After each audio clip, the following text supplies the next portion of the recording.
fuck?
Fucking son of a bitch.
Son of a bitch. Alright, I'm gonna start the show. On Facebook. We don't have a YouTube stream. Ah, look at this. We are investigating an issue preventing streamers from going live. Yeah, motherfucker. That's me. That's Restream. Okay. We're starting the show.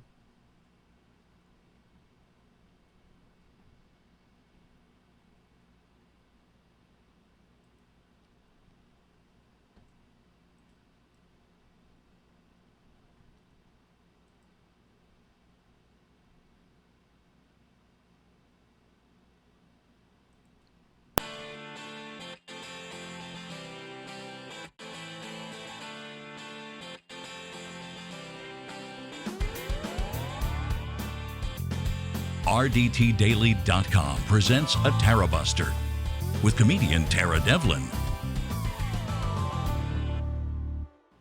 Alright. Oh, God. This is what fucking happens. Alright, hey. Shit, that's what happens when There's 10,000 things going on. Thank you guys for putting up with this shit. I hate it myself. I didn't know that YouTube wasn't working. I use a program called Restream. Well, it's not a program. I have to buy into it. So we stream the show from where I am. My internet connection goes out to one place, and Restream disseminates it to all different media platforms and social media platforms. So I'm not chugging along with my, so it doesn't clog my stream. You know what I'm saying? And Restream isn't streaming to YouTube. Well, it started to stream to YouTube and then it shut down. So it's not working right now over at YouTube. If you're there, it says waiting for me, but it's not working. Anyway, so I'm hoping that the YouTube audience comes over and finds us on Facebook for now. It's a real pain in the ass. I kind of hate it right now because we have a large following on YouTube that joins the show, and it's not that much fun without them. Well, it'll be fun anyway. I promised to do a show. I wanted to thank you all. So we did a Patreon challenge yesterday asking if anyone, one person, becomes a patron in the next 24 hours, I will do a show on Monday night. And here we are. You can listen to the show. You might be listening to the show tomorrow on a podcast. So my name is Tara Devlin. If you don't know, this is Tarabuster. We call this unapologetic liberal talk. And I'm glad. I'm glad you're here. I'm tired. I'm honestly sick of dealing with Republicans, and I'm here to take back the mantle of patriotism. And it's really about time that we get to the point. Well, no, not about time we get to the point. It's about time we understand that we, liberals are the real patriots, and that the conservatives, the ones that we are up against right now, they're off the chain. There is no redeeming qualities. There are no redeeming qualities about them anymore. They're gone. They're a completely illegitimate party that has absolutely no interest in governing. What they have an interest in is dragging us back to the very system the founders fought a revolution to escape. And that is, namely, one where the rich own and rule everything, and everybody else knows their place and awaits their rewards in heaven. And it's about time that we believe them. You know, there's what Maya Angelou said, when people show you who they are, believe them. Well, let's believe them. They are a cult. They are a greed-centered death cult. What are we going to do about it? Are we going to continue to pretend that they have any interest in meeting us halfway and having a bipartisan road to democracy? A democracy that works for all. Are you kidding me? Know them by their fruits. How many times do we have to go through this with them? Go through them showing us who they are. First of all, look at their standard bearer. If that doesn't say it all, I lived through the Bush years, as many of you did as well. And we never thought that they could do any worse. And then they go and surprise us, and they give us the greed-centered, tax-cheating, draft-dodging, dictator-envying con man with a fake university and a vitamin scam, who received fewer votes. And they pledge allegiance to him. So before I continue with the show, I hope that others have found their way over here to the Facebook page. I like it better at YouTube, I hate to say, because people can give me super chats. That's, if I want to be honest, exactly. It helps. It helps keep the show going. That's why I ask you to become a patron. And before I continue, and also Facebook sucks, okay? We know that. Zuckerberg, please. I have many complaints about Facebook. One of which is that they, for some reason, I keep hearing how they can't fact check Twitler or all of his filthy, disgusting politicians.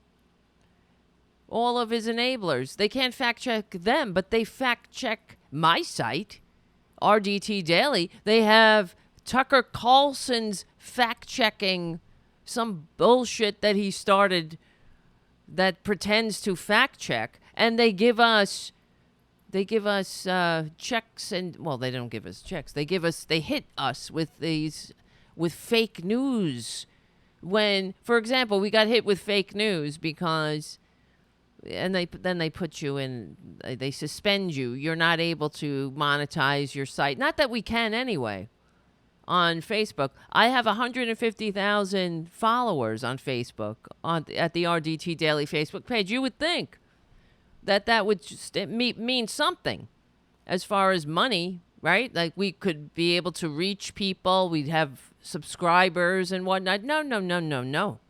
That's not how Facebook works. Even this show, when I broadcast this show on Facebook, it doesn't go to all the subscribers or all the people who like RDT Daily. It only goes to those who if I boost the post, I have to give Facebook money to boost the post. You understand? Which I don't do because fuck them. And then they have Tucker Carlson hits us with the fake news. This is what I don't understand. Why don't you hit the fucking president, the so-called president, with fake news? So we got hit with fake news, quote unquote, because there was a meme that we posted from Occupy Democrats, by the way. It wasn't even our meme. We repost memes. We do that. They do that with our memes. We share each other's content and we post it. And it was a quote. It was a Twitler quote from one of his rallies where he said, nobody would, the fake news won't report on this amazing crowd. Meanwhile, there's 25,000 people waiting online to get in. It was something like that. I'm paraphrasing. And they hit us with the fake news quote because the date was wrong. So he said that quote on a different rally date. So that's fake news. Do you understand? That's how they fuck us. Meanwhile, Twitler can go out there and tell you to inject yourself with bleach, and they won't do a goddamn thing. Yeah. Oh, no, well, let me reel that in. That's fake news, because he says you need a doctor to do that. You'll have to hire a medical professional to put some bleach under the skin. It's an interesting proposition, right? We're going to discuss that. Let's look at that. Let's go around and round and jerk each other off. Let's make the con man happy by discussing that. This is how sick this country is. And this world. We live in a very sick world. And I ask that all the time. I ask the question, how much longer? How much longer? That's how I wake up in the middle of the night. I wake up bolting out of bed in a cold sweat, screaming, how much longer are we going to take it? Because we don't have to take it. This is a choice. We've all decided to pretend that we have a functioning democracy. Well, guess what, guys? I'm here to tell you that we don't. And that's why I'm asking you to go to patreon.com and become a patron so we could keep the liberal media going, so we can wake up the next person and the next person and the next person, and that they come to the table with a full understanding of just what we're trying to do here, which we're trying to have a functioning democracy that works for all. And how do you do that? You have to first take an honest assessment of what you're up against. Just like when I was using drugs. Because those who watch the show, they know I'm in recovery. Like many of the other people, millions of people in this country, I am one day at a time. I have a daily reprieve contingent on the maintenance of a spiritual condition. So, but in order to get clean and have a successful, sober life, one day at a time, part of that process is taking an inventory, a personal inventory. That's what adults do. What's working? What isn't working? What's killing me? And sometimes you need help. That's one of the things in recovery. You learn to ask for help. And you look to each other because we are interdependent. We're an interdependent species and we need each other. So maybe I don't have the clear view because I can't see the full picture because I'm looking at the picture like this. It's up against my nose. So I'm not seeing the full thing. So you ask, am I seeing what I think I'm seeing? Is this for real? Is this working? Is this not working? What do you think? Well, it's about time that the Democratic Party, that the normal people in this country, and I'm not saying you don't necessarily have to be a Democrat, but you are a liberal, you're a progressive, you're a normal person. You are capable of functioning with people who aren't exactly like you, and you at least hope you have an aspiration to live in a free democratic society that's built for all, that leaves no one behind. That's what it means to be a patriot. So, we have to tell each other, first of all, we got to stop thinking or pretending that Republicans have any interest in what we're doing, have any interest in a free democratic society, in the grand experiment in liberal democracy. They have no interest in that. They're not just destroying this country. They're doing it, they're dragging us back. Forget the Gilded Age, forget the Progressive Era. They're dragging us right back to the American Revolution and before. We've seen the end of the story before, what Republicans have in store for us. You don't have to be a goddamn psychic friend to figure it out. All you have to do is look at history and look at what you're doing, what actions you're taking today. And history shows us that what the Republicans have in store for us, we had a time in Western civilization called the Dark Ages, and that's what they have in store for us. Oh, you're being hyperbolic. You're being just like them, except on the left. No, because I'm not tickling I'm not tickling racist funny bones here. We're trying to work together to have a democratic society in a country of 320 million diverse people. I'm telling you the truth. That I'm not telling you anything you don't already know. You see, know them by their fruits. What have they done? When Republicans get power, what do? They ensure that they never lose power. They pull up the ladders behind them. They rig the laws. They gerrymander themselves into permanent entrenchment. And if they lose an election, do they say, oh, we need to reassess, so let's knock on doors, let's build a coalition, let's get our voices heard, let's ask our neighbors what they think, how we can help them, how we can use conservatism to make a free democratic society that works for all? No, they don't do that. They say, how can we kick Democrats off the voting rolls? How can we ensure that they lose their vote? Voter ID. A lot of Democrats are young people in college. Well, let's make it so the youth can't use their student IDs to go vote. So if they're going to college in a college that's far from their home, it makes it impossible for them to vote. Because what are they going to do? Fly home one day to turn around? Let's not make voting, election day, a national holiday either. Let's make it so that workers, they have to go, if they have to go before work or after work, they can't stay and wait online for 6, 7, 8, 9, 16 hours. So let's ensure that they have to wait on long lines by not giving them the proper access to voting facilities. Let's ensure that if a primarily Democratic area has 1 or 2 voting machines and one is broken. This is what they do. They are the enemies that the founders warned us about, the domestic enemies.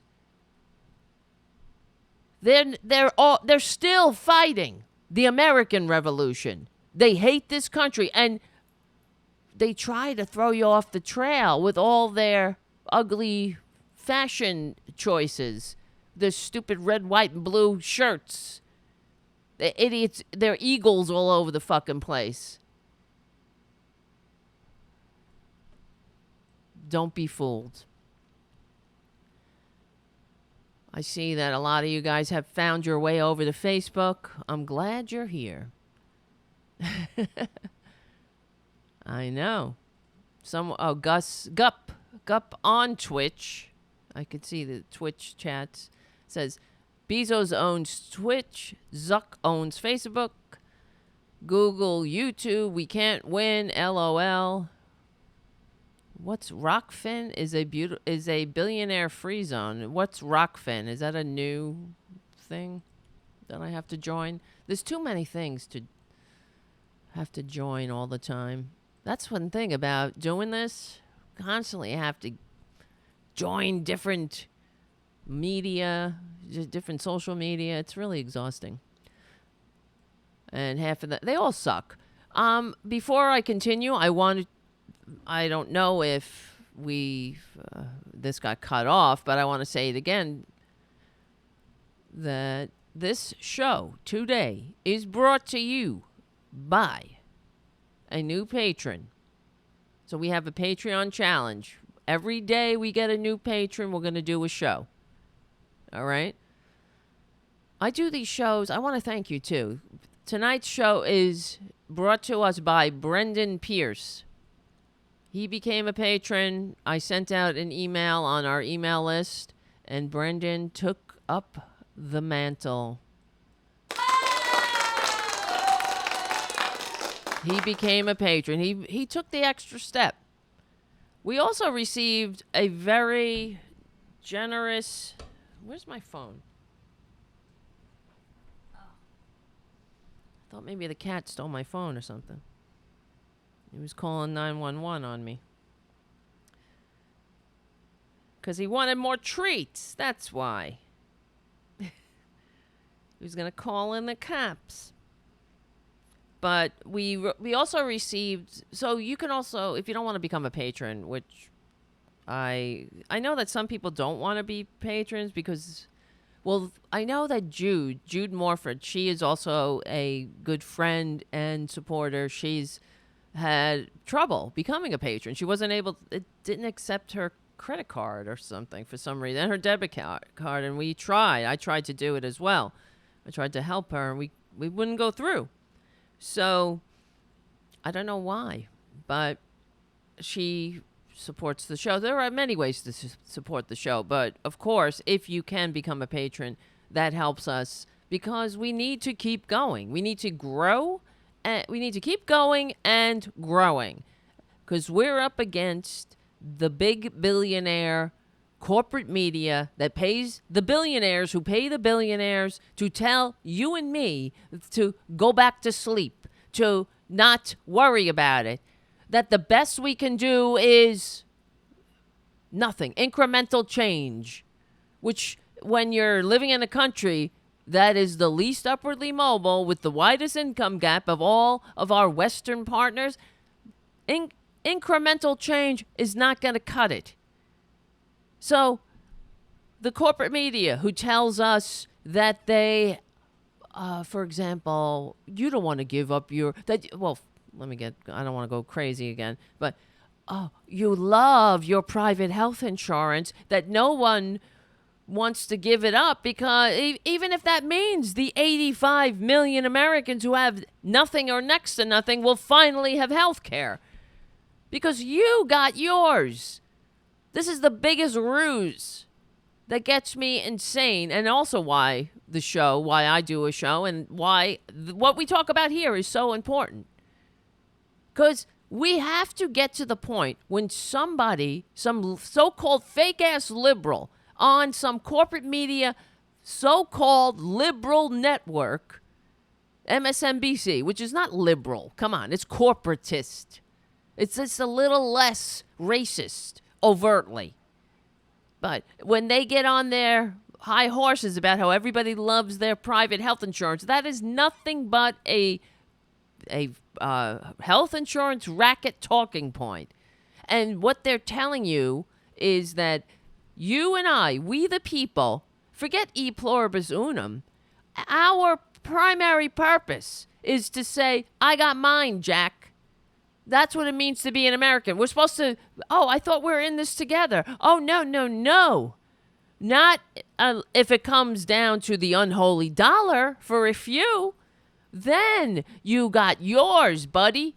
And you got to say, well, what about, I've negotiated this great health care plan. What do I care if 85 million Americans have nothing or next to nothing? If 35,000 Americans needlessly die every year? You're supposed to say, that's fine because I got mine. Well, we got to get to the point, and this is what we do here. We have to get to the point where somebody saying that will be shamed. We say, shame on you, you anti-American greed-centered ghoul. How dare you propose and promote that kind of thinking, that we're not in this together, that you should not care about your fellow Americans. I thought that that's what the point of having a government and a country. That's what it's for. What's the point? Otherwise, we might as well all go into our armed little camps and hope for the best. We organize into groups, into governments, to make a society that works for all, not just for the 1%. So, that brings me back to, I want to thank Brendan Pierce for becoming a patron. Where do you hear the real liberal media? Right here. And others like Bob Kincaid, Mike Malloy, Rick Smith. There are a few of us, and we all thank you for your support. And I want to thank Brendan for becoming a patron, for taking the Patreon challenge, for taking that extra step, and Robert Borland for your incredibly generous PayPal donation. You've done it before, and I thank you immensely. Frank Harding, thank you, Frank. Even though Frank, I know he's a personal friend of mine. I know Frank for many years. So it almost doesn't count for me when somebody I know becomes a patron, because then I think maybe they're just being nice. But he sent me a message, keep going, Tara, you're doing a great job. Okay, but he could be trying to be nice, right? I have it does mean a lot to me, though. And what means a lot are the people who leave messages for me and who leave like on iTunes, you could give a review, and all of those reviews on there are people, I don't know them personally, so that's good feedback for me. And yeah, go leave a good review over on iTunes, because that actually helps us grow. And when others who are searching for liberal content go to find a show, hey, I'm tired of listening to Tom Hartman. I don't know. I mean, sometimes you need a break. Ooh, what the hell that? And that was nothing. Pay no attention to my easily distracted brain. So, yeah, no, I like Tom Hartman. Don't get me wrong. Sometimes it gets on my nerves. He has Republicans on the show. The way I look at it is like, who cares? They have enough platforms where they could spread their bullshit. But then he says he's trying to model how to get along with them. And I'm like, get along with them? You're giving them legitimacy. I don't know. This is where I'm coming from. He's a highly evolved person, not like me. I have a long way to go. So he talks about his father. His father was a Republican. He always had debates with his father. I had the same thing with my father. My father was a Republican. He was a teamster. He was like that typical so-called, I don't know, the typical working class idiot who drives me insane that we talk about on the show. Someone he was a garbage man, my father. He worked for a living. He was a teamster. He was a union garbage man. Who was able to have 3 children and buy a home and put a roof over our heads and have a car and buy a new car every couple of years and go on vacations. And when he was older and he retired in dignity, and then he got sick. He got Alzheimer's, and he was able, because of Medicare, we were able to get him the help that he needed. You know, that's e pluribus unum. But that's all of the things that enabled him and me, by extension, to have a decent middle-class life growing up. I mean, we weren't rich, by any means. But we weren't starving, so he would give money to Republicans. In those envelopes would come to the house with the Republican friggin' logo on. I'd say, and as I became more politically aware, in the beginning I didn't really understand, even though I knew that my entire family were Democrats. All of my family, because my father had 8 brothers and sisters, and they were all Democrats because personally, my grandmother and my grandfather, my father's mother and father, they had lost all their money in the Depression. They got hooked up with some I don't know, some grifter, and he ended up stealing their money, so they had no money. But they were also, they went through the Depression, and they were FDR Democrats, full tilt through and through, because they had seen the destruction of the Republican Party. They felt it firsthand, and they saw how the Democrats were for the working people. And one of the stories that my aunt and uncle tell me, my uncle Ed, who's still alive, he's in his 80s, and he's a Democrat. He's a normal person, thankfully. And he says that one of the proudest moments of, one of the most cherished items that my grandfather had, he wrote to his brother in Ireland. He wrote that one of his treasured possessions was the Union card that he had in his wallet. So that was a working class who this is what drives me insane. That was a working class that knew who they were up against. They weren't temporarily embarrassed millionaires begging billionaires to trickle upon them. They understood that that the power that they had was the power of their unity. We are the many, they are the few. But how do they overcome? How do they get us? Divide and conquer. What is going on here? I'm looking at the chat. Yes, Tara was talking to Brad Bannon today. Yes. And then Ed says, "Are you from the fifth dimension?" What does that mean, Ed? I was talking to Brad Bannon today. I was on Brad Bannon show on DC, Deadline DC. It's Leslie Marshall's show.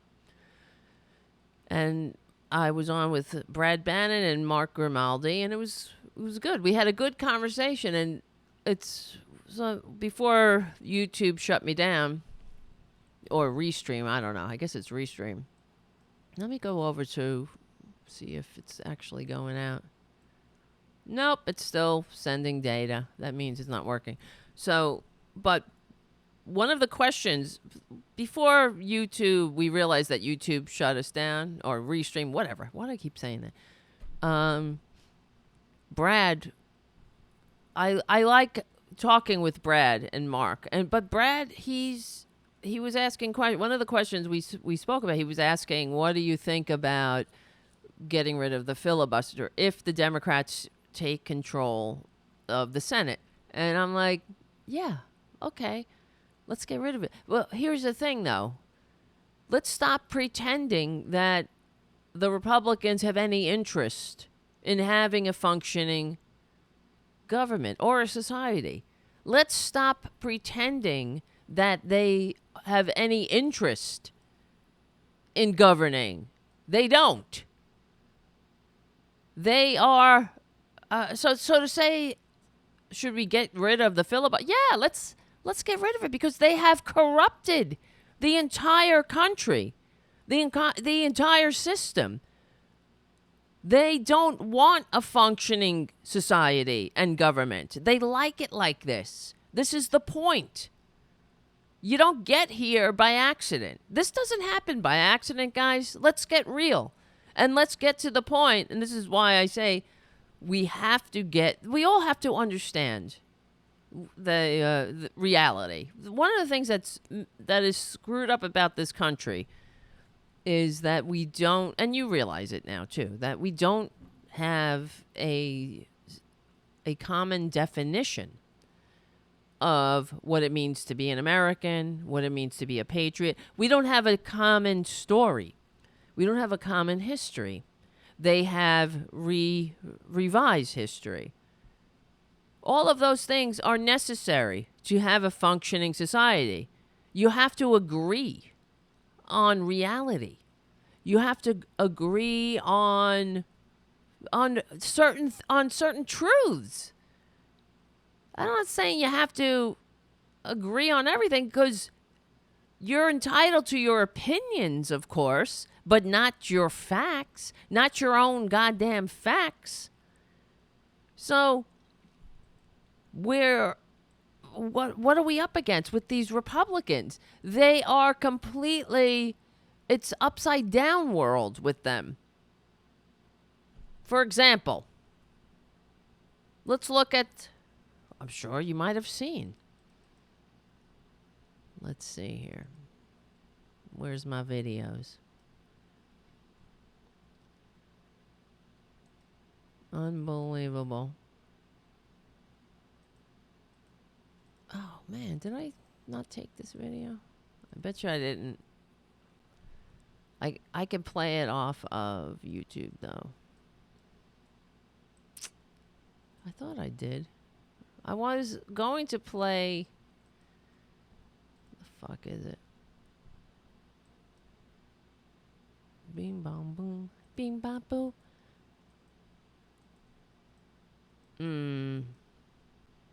Son of a bitch. Let me find it on Twitter. The lady who painted over the Black Lives Matter. Here we go.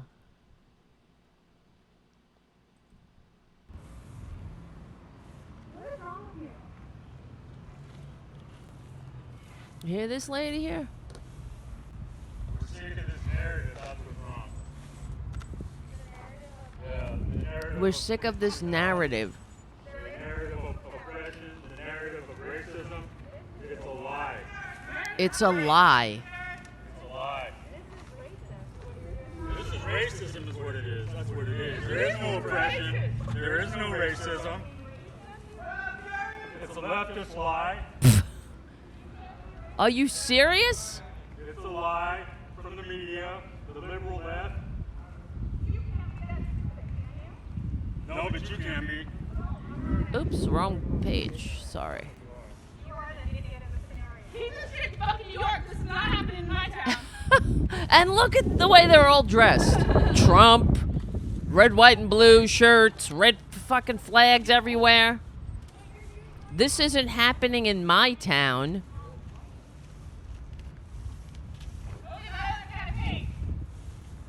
Look at this bitch. For those listening on the podcast, you probably have seen this video. It's gone viral. These two pasty-faced Trumpanzees painting over a Black Lives Matter paint job, well, on the, I'm not sure what you call it, on the street. So in different towns, normal people are painting Black Lives Matter on the street. And here's the Trumpanzees.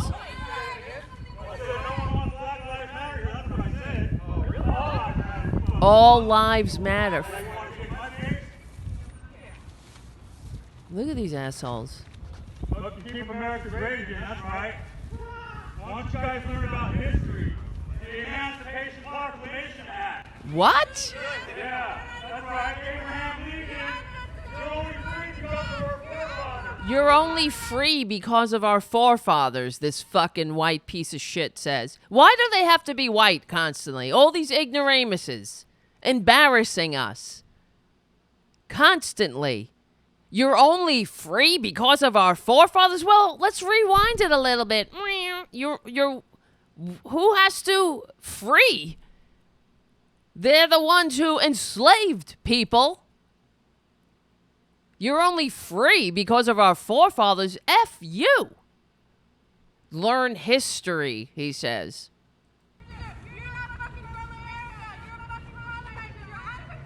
Hello. So the woman is saying, you're a colonizer. You're not even from America. You are an immigrant here.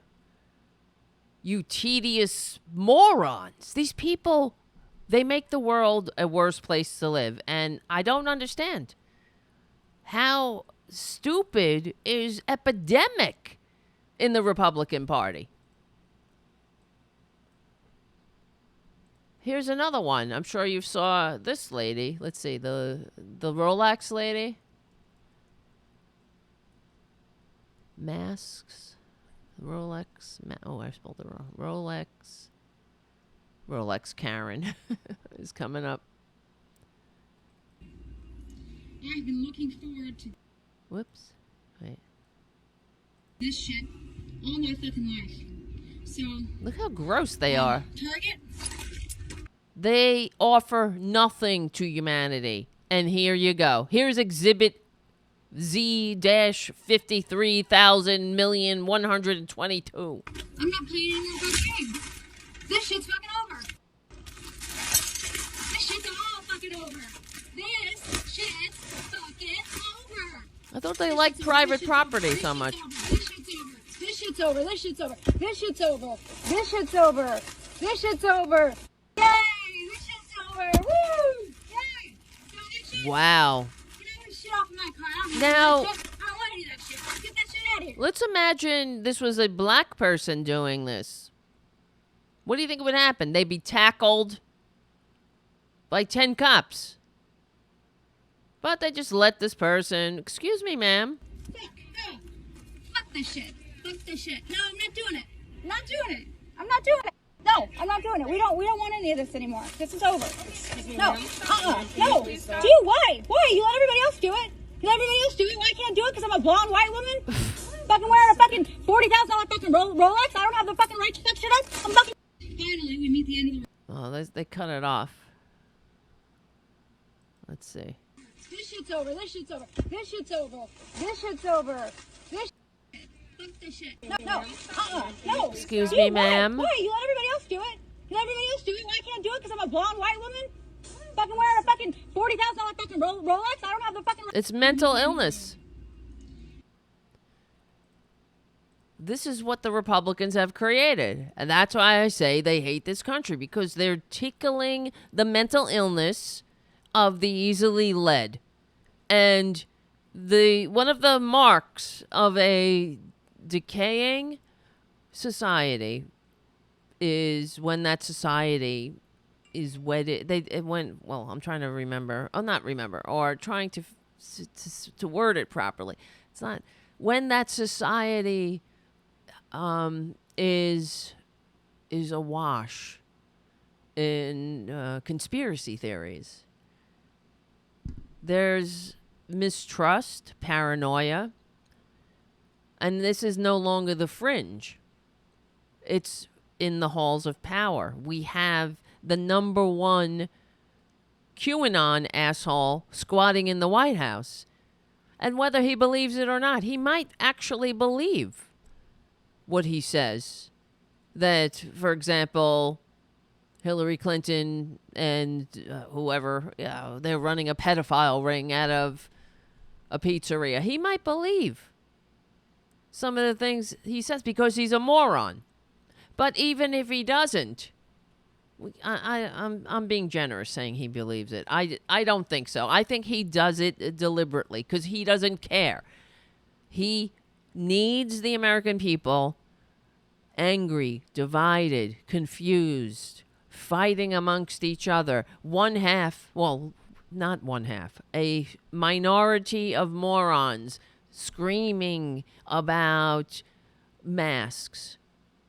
Could you ever believe that we would be in this situation where the world is in the midst of a deadly pandemic and the so-called leaders of this country, the representatives that millions of people voted for, even though, let's say, Twitler didn't receive the most votes, and also the Republicans, too. Let me remind you guys that the Democrats, when the Democrats were in the minority, the Democrats received 1 million more votes in the House, but yet we're still in the minority.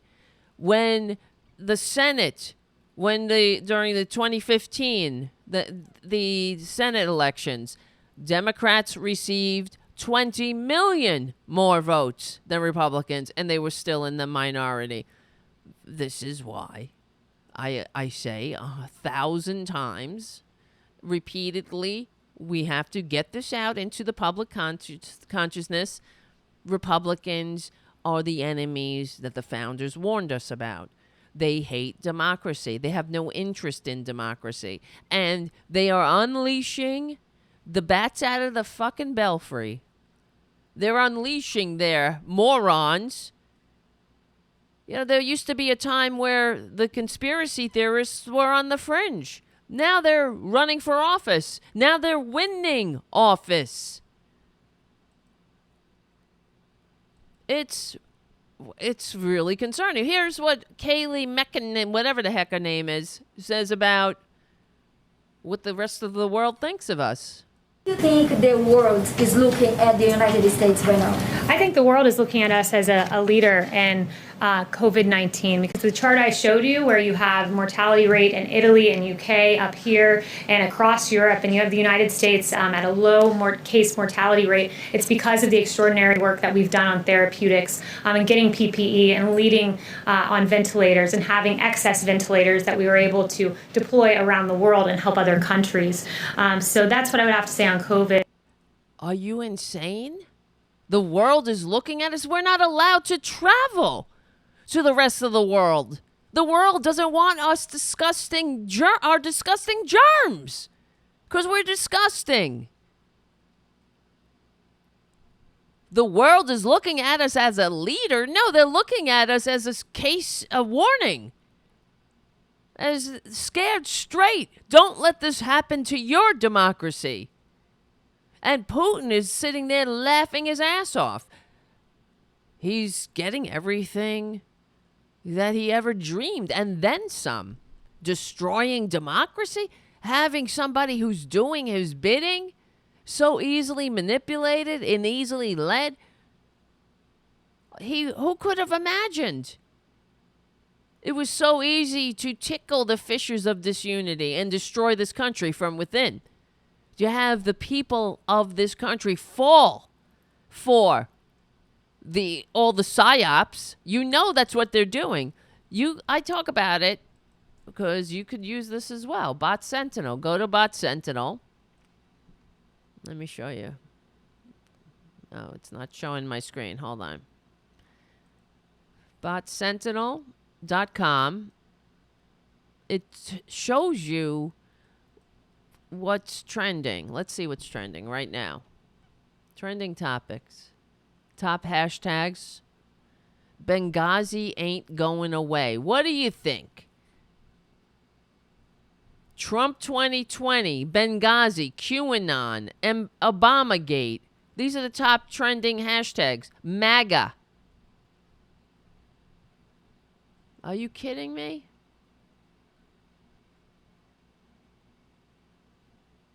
So whenever I'm arguing with a Trump and Z, first thing I do, and you can often spot them. First thing I do is check if they're one of the bots. You just go here and you ask Bot Sentinel to analyze the account. It's not an accident that it's an open door. Of course, the Russian psyops, the Russian intelligence services, of course, they play these games with us. We've done it to other countries. We've done it ourselves. The United States, when we helped overthrow the democratically elected leaders in Iran, partly we used propaganda. The social media, the different platforms, it's an open door for these people, and the American people fall for it because it's coming right from the White House. So we have these idiots who think that the truth is a lie and the lie is a truth. And this is not how you have a functioning society. It doesn't work that way. It is doomed to fail. And it's not just a political discussion anymore. They have reduced the political discourse to insanity, to conspiracy theories and schoolyard bully taunts, for example. And this is why I say, not unlike the filthy, disgusting Republicans, we bring the receipts here. We bring the examples. We show. I'm not just saying, how when they asked Twitler, well, what do you mean? Why should President Obama be charged with treason? It's Obamagate. You all know about it. It's happening forever. It's been going on for a long time. Obamagate. Yeah, you know it.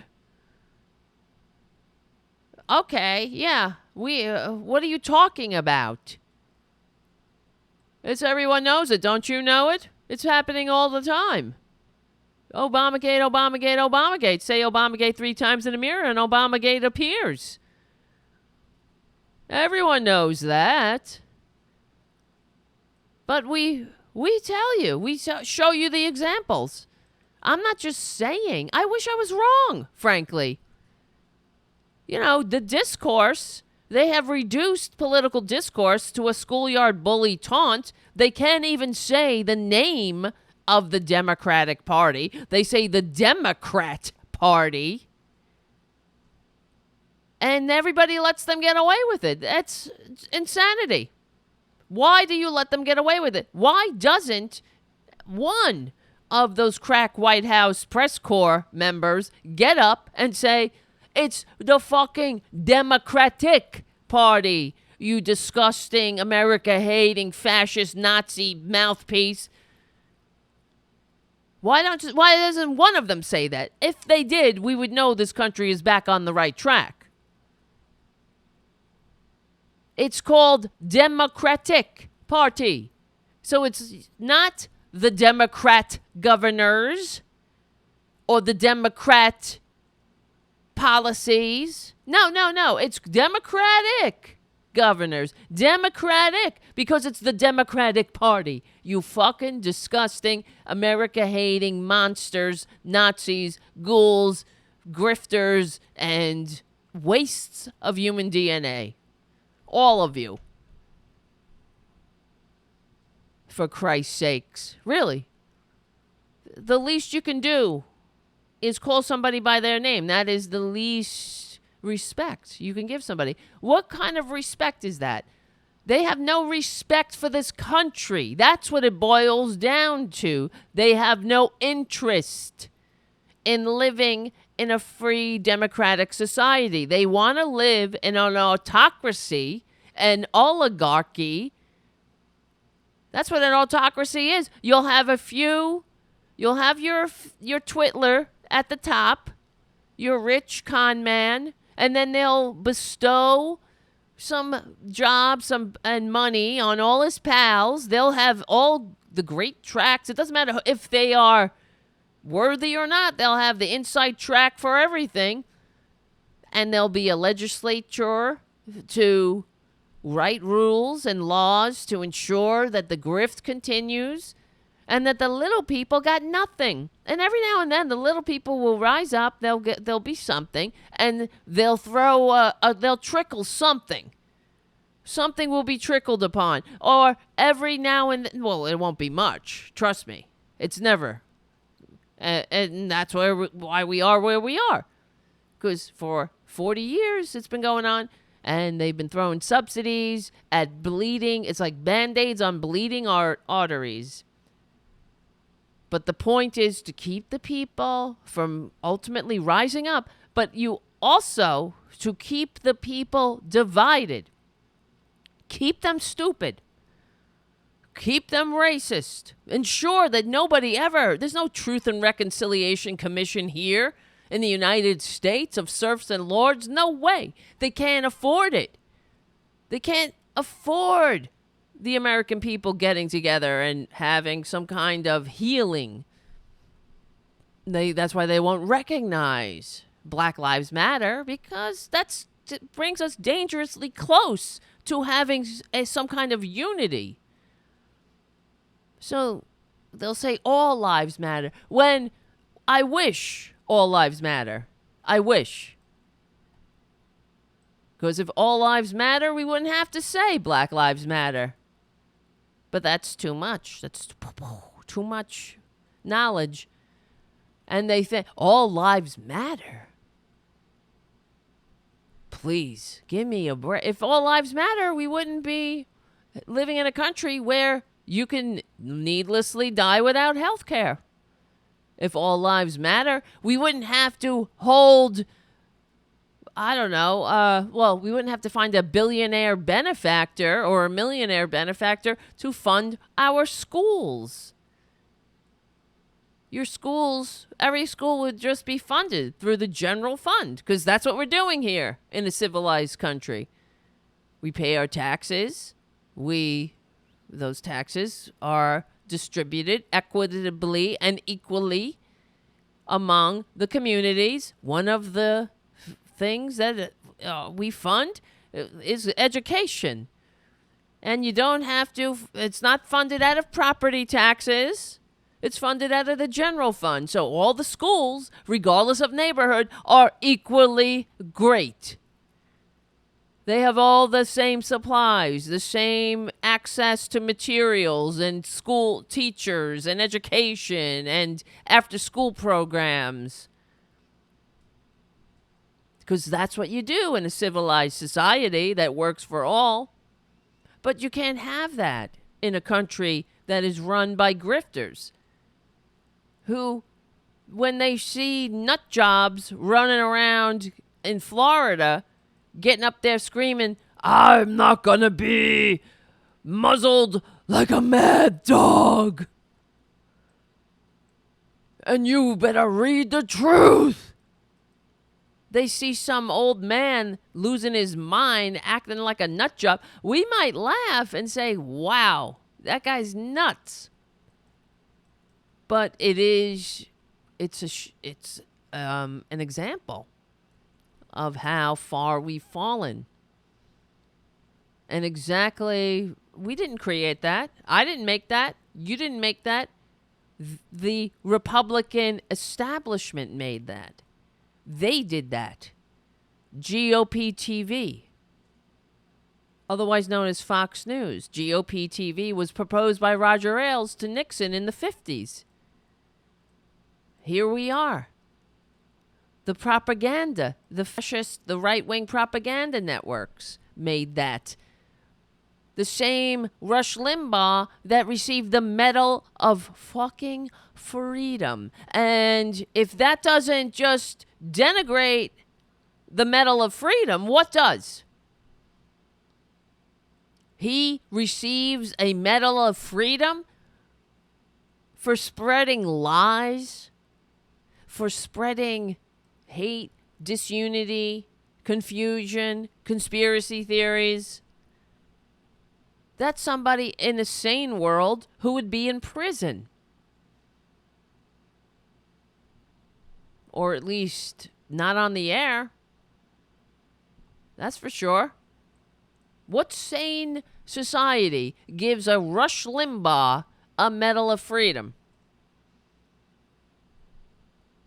No, not a sane society. That's right. You're right. Ding, ding, ding. Not a sane society. I won't be masked. I won't be muzzled like a mad dog. And you better read the truth. And we can laugh. Yeah, it's funny. I wish it was only funny. This is what I say about Republicans. I wish it was merely comical, except that they're destroying the country and destroying the society. Okay, I have a serious free infectious viruses. Maybe that's why everybody's testing positive and nobody's getting sick. It's a bogus test. And we shut down the world on the basis of this bogus test, and we're gonna muzzle me like a mad dog. Then you people ought to be ashamed of yourself to believe all these lies. And look at the death rate in the United States over this last flu season. It's less than it was this flu season. It's less than it was last flu season. And look all over Europe. Amen. Not just that guy. What disturbs me are the people in the background going, that's right. Amen. Speak the truth. We're in big ass trouble. So, here's something. The reason I'm bringing it all up. But, please. God, I don't know. Sometimes I think in my mind of, I wish it was only a few, you know what I mean? But a few nuts here and there. So a few kooks slip through and for some reason they become senators. In some backwater town. But no, they're all over the place. Here's the guy. Here's Michael Flynn. He is. First of all, let's remember, Michael Flynn pled guilty or pleaded guilty. I don't know. How do you pronounce? How does it say? Pleaded guilty twice, 2 times. He signed a sworn document saying, "I am guilty. I'm not coerced. I'm goddamn guilty." He's a vile human being. Well, here's him and all of his fascist family, I suppose, on 4th of July. Or Independence Day, taking an oath. I, Jack Flynn, do solemnly swear. This is the America fetishing. That's who the Republicans are. They fetishize America. So they're taking the oath, which I took. I took the oath to protect and defend the Constitution of the United States against all enemies, and foreign and domestic, like Michael Flynn took. Except I never was hired by a Turkish autocrat to kidnap a man who was being held who was hiding it. Well, not hiding. He was under our protection in the United States. A cleric that the Turkish autocrat had a problem with. So Michael Flynn was hired by this Turkish autocrat to kidnap this person and take him extrajudicially out of the country. This is who Michael Flynn is. So this man could be tortured and killed by a foreign dictator, a democracy-hating foreign dictator. And Michael Flynn, of course, didn't report. He's the national security advisor to the effing president, and he doesn't report that he was receiving money from a foreign dictator, that he was working as an active foreign agent. Now, this motherfucker, this America-hating monster, is now making a big show about taking an oath to the Constitution. With the same Constitution he wiped his ass with, that he spit upon. Solemnly swear that I will support and defend the Constitution of the United States the Constitution of the United States against all enemies, foreign and domestic. against all enemies, foreign and domestic. That I will bear true faith and allegiance to the same. That I will bear true faith and allegiance to the same. That I take this obligation freely, That I take this obligation freely, without any mental reservation. These people are vile. They are disgusting. The way that they pander and use this oath to show everybody, oh, look at us. It's exactly what I always tell you. It's like closeted gay people, because I'm gay, and you could tell the telltale sign of somebody who is a closet case is that they're homophobic. You know it. Not only do you know it, and you have empirical studies, scientific studies. Not only do you have your own stories about this, I'm sure you do. I'm sure you could. You could randomly throw something at a Republican convention and hit a closet case, an anti-gay closet case, and there's always one of them getting caught in the act of being himself, a closet case, in some hotel room with some twink. And it's like what Republicans, how they walk around in their flag shirts and wearing all their flag paraphernalia and going on their social media and taking the oath for whatever reason. Who needs to do this publicly? It's like these fake-ass Christians. Go pray in your closet like your Jesus told you to do. But these fake-ass America haters, they got to show us all, oh, look, I support and defend the Constitution. Look, everybody, look how patriotic I am. Pay no attention to how I was involved in a plot to kidnap a Turkish cleric for a friggin' autocrat. Pay no attention to how I lied numerous times to the FBI. Pay no attention to all my crimes against the United States. That same oath I took while I neglected to declare that my allegiance wasn't with the Constitution, it was with the Turkish autocrat. To pay no attention to that op-ed I wrote about how wonderful the autocracy of Turkey is when I was under his employ. And I wrote this op-ed, but I never disclosed that I was getting paid.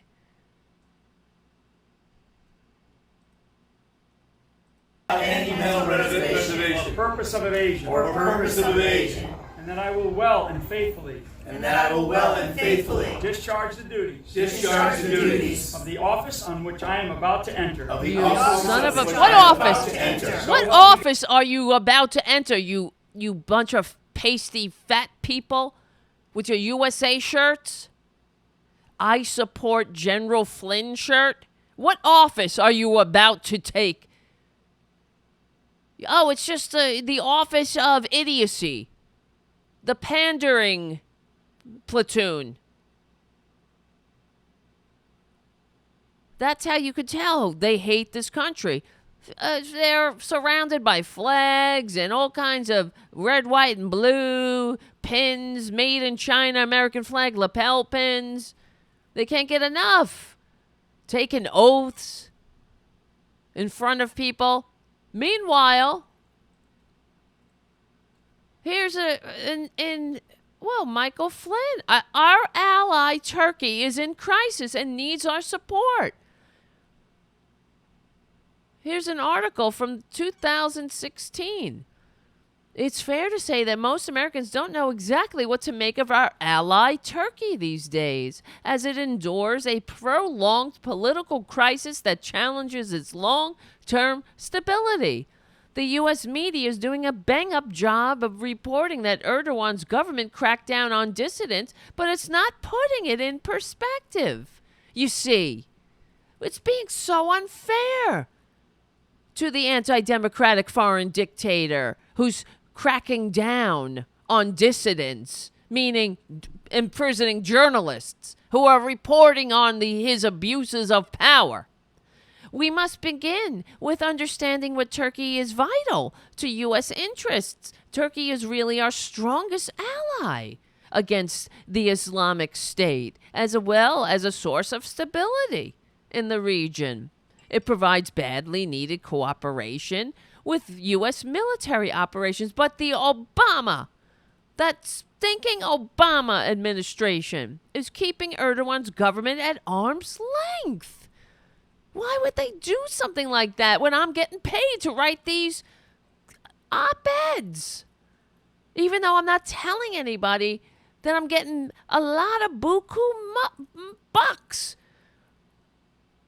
to pretend to blow smoke up the ass of an autocrat. It provides badly needed cooperation, an unwise policy that threatens our long-standing alliance. You know what? The humanity of it. Why is President Obama, that stinking Kenyan Muslim, why is he keeping Turkey at arm's length? The primary bone of contention between the U.S. and Turkey is a shady Islamic mullah residing in Pennsylvania who I will kidnap. I will try to kidnap him. Oops. Whom former President Clinton once called his friend in a well-circulated video, sort of like the way, Rumsfeld was shaking hands with Saddam Hussein and Twitler was saluting Kim Jong-un's generals and also bowing to the Saudi princes. And no harm, no foul there. That's all business. Gulen portrays himself as a moderate, but guess what? When I kidnap him on order of my foreign dictator, autocrat, anti-democratic autocrat friend, who happens to be paying me a lot of money that I'm not disclosing as I'm writing this op-ed, and I won't talk about the kidnap plot either. But when I kidnap him and bring him back to Turkey, he won't be portraying himself as a moderate. In fact, he'll call himself a goddamn, prima ballerina. After we get through torturing him, he'll call himself an astronaut. He'll call himself the goddamn Tinkerbell if I ask after we torture him. Because I'm Michael Flynn. So help me God. Where we go one, we go all. Where we go one, we go all. God bless America. God bless America. Fuck you. And, of course, where we go one, where we go all, that's not in the oath that you take. Well, what does Michael Flynn know? It's been such a long time since he took an oath that was to the democratic system that he pretends to love. He had to, I guess he forgot that where we go one, where we go all. That's something that's a QAnon thing. Where we go one, where we go all. Who-ah? How fucking dare you? Unbelievable. Well, I wish. I wish it was unbelievable. Who could have written this? You would never. So according to The Independent, what I meant was you would never write this because it's just too unbelievable. Former Trump aide Flynn appears to make a pledge to QAnon in July 4th video. Former Trump National Security Advisor Michael Flynn appeared to signal his support for the far-right QAnon conspiracy theory on July 4th holiday by posting a video to his Twitter reciting an oath of duty that ends with a QAnon slogan. Where we go one, we go all, which makes me sick. And then he goes, hoo-ah, which is an army thing. Like, fuck you. And this is why you don't have right-wingers you don't have open Nazis and KKK and freaks like the QAnon crowd. They're barred from the military. I mean, in an ideal military, openly. On paper, they're barred. Not in Trump's world, though. Because you don't want to train your enemy. You don't train these right-wing freaks. Because they're incapable. They are the enemies of the people. They're the enemies of democracy. Where we go one, we go all. Well, why don't you go all and get the fuck out already? Go one and go all and go galt and go out. Get out. Shrug. They keep saying that they're going to shrug and they're going to go galt and they're going to go one and go all. Well, go the fuck all. Get out. Hurry the F up. I'm sick of you. Rapture the hell out of here already. Please. We're tired. We've had enough of your antics. It's exhausting. Where we go one, we go. We hate you. I'm tired of you. Aren't you tired? I'm tired of them. Wouldn't you just like to have a country that is trying not to be the laughing stock of the world? Not to be the hypocrisy is their beating heart. It's like the fat. No wonder. I just thought to myself, no wonder they run this protection racket for the goddamn traitors to this country, the goddamn Confederates who rose up against this country, and these idiots run this revisionist history protection racket for them because they're the same. They're traitors too. So if we're on to the traitors in the Confederacy, how soon will it be till we're on to them? Well, guess what? We're on to you, right-wingers. You're disgusting. And I wish you were only disgusting. You're dangerous. Because you have power. It would be funny if they weren't destroying the thing that so many Americans fought, bled, and died to entrust to us. And that's why it is our duty to stand up to these traitors. They're not patriots. I don't care how many oaths they take. Oath? Taking an oath and then tacking on a QAnon dog whistle? So it's like Kayleigh McEnany complaining about how Democrats don't want to work with Republicans, but while she says Democrat Party. Fucking disgusting. Little infants. Where we go one, we go all. Ugh. Well, go. We want you to all go, one and all. Go. Go, Galt. Find a nice goddamn island for yourselves. You could call it Trump Island. You know how boring he is? Trump University, Trump steaks, Trump this, Trump that, Trump vitamins, Trump fucking water. Trump Island. It won't be anything interesting. It won't be like Ivankaville or something. Trump Island. Then get the fuck out and build a wall around it. And you could do as much, you could shit on it, you could throw your shit, and you could build a corporation, you could dump your disgusting corporate waste in all the streams. You could turn it into a husk for your parasitic selves to suck, profit, and discard. Do what you want to do, but do it somewhere else. Go Galt. Maybe they'll be raptured. Debbie Willis is saying on the chat. I always say that. Why don't they, please, rapture the fuck out of here already? Rapture. Leave us alone. Leave the normal people alone. Rapture on out of here so we can have a system that works for all. We can finally have a decent civilization without you goddamn albatrosses around our national necks, dragging us down.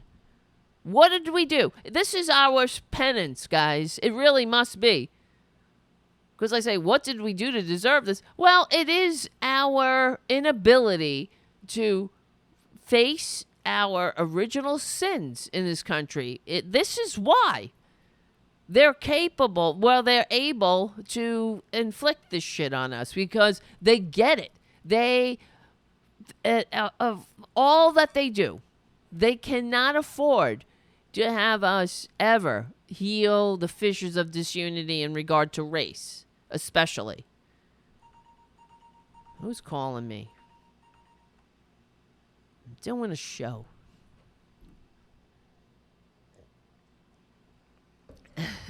They can't have us having any kind of, well, what am I trying to say? They can't have, that's why they say all lives matter when you say Black Lives Matter, because they can't afford. When you say Black Lives Matter, when we say Black Lives Matter, when we're out there in the streets fighting for Black Lives Matter, that makes them very nervous. That makes right-wingers concerned. That's why they have to say all lives matter. They have to throw their dum-dums off the scent, because otherwise, what if we actually have a system that recognizes the true American experience, that finally brings everybody to the table, and we can all agree that this country has a complicated history, and it's a history. That's your history. That's your origin story.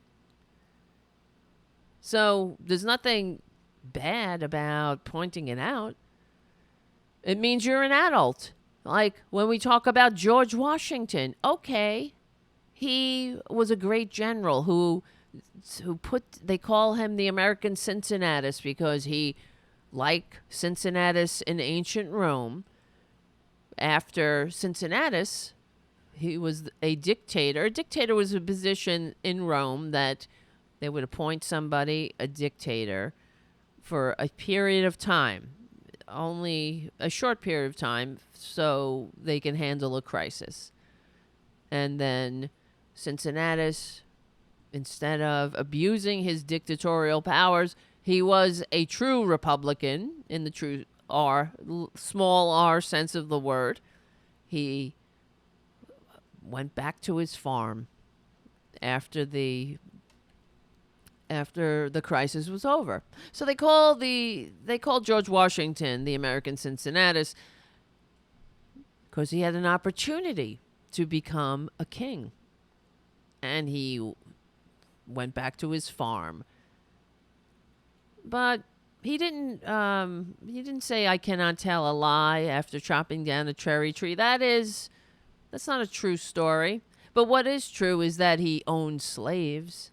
He owned human beings, and that he wasn't some great humanitarian. In fact, one of his human beings that he owned escaped him. We spoke about her, Oni Judge, on this show. And he hounded her for the rest of his life, trying to capture her again, trying to bring her back to slavery. He found that to be personally insulting that she escaped him. He couldn't understand why. We treated you nice. Didn't we treat you nice? But he was still. This is his history. What is wrong with teaching the true history of this country? That's what will make us a more perfect union. To recognize the complicated human story that we all are owe as our legacy. Was that a legacy? That's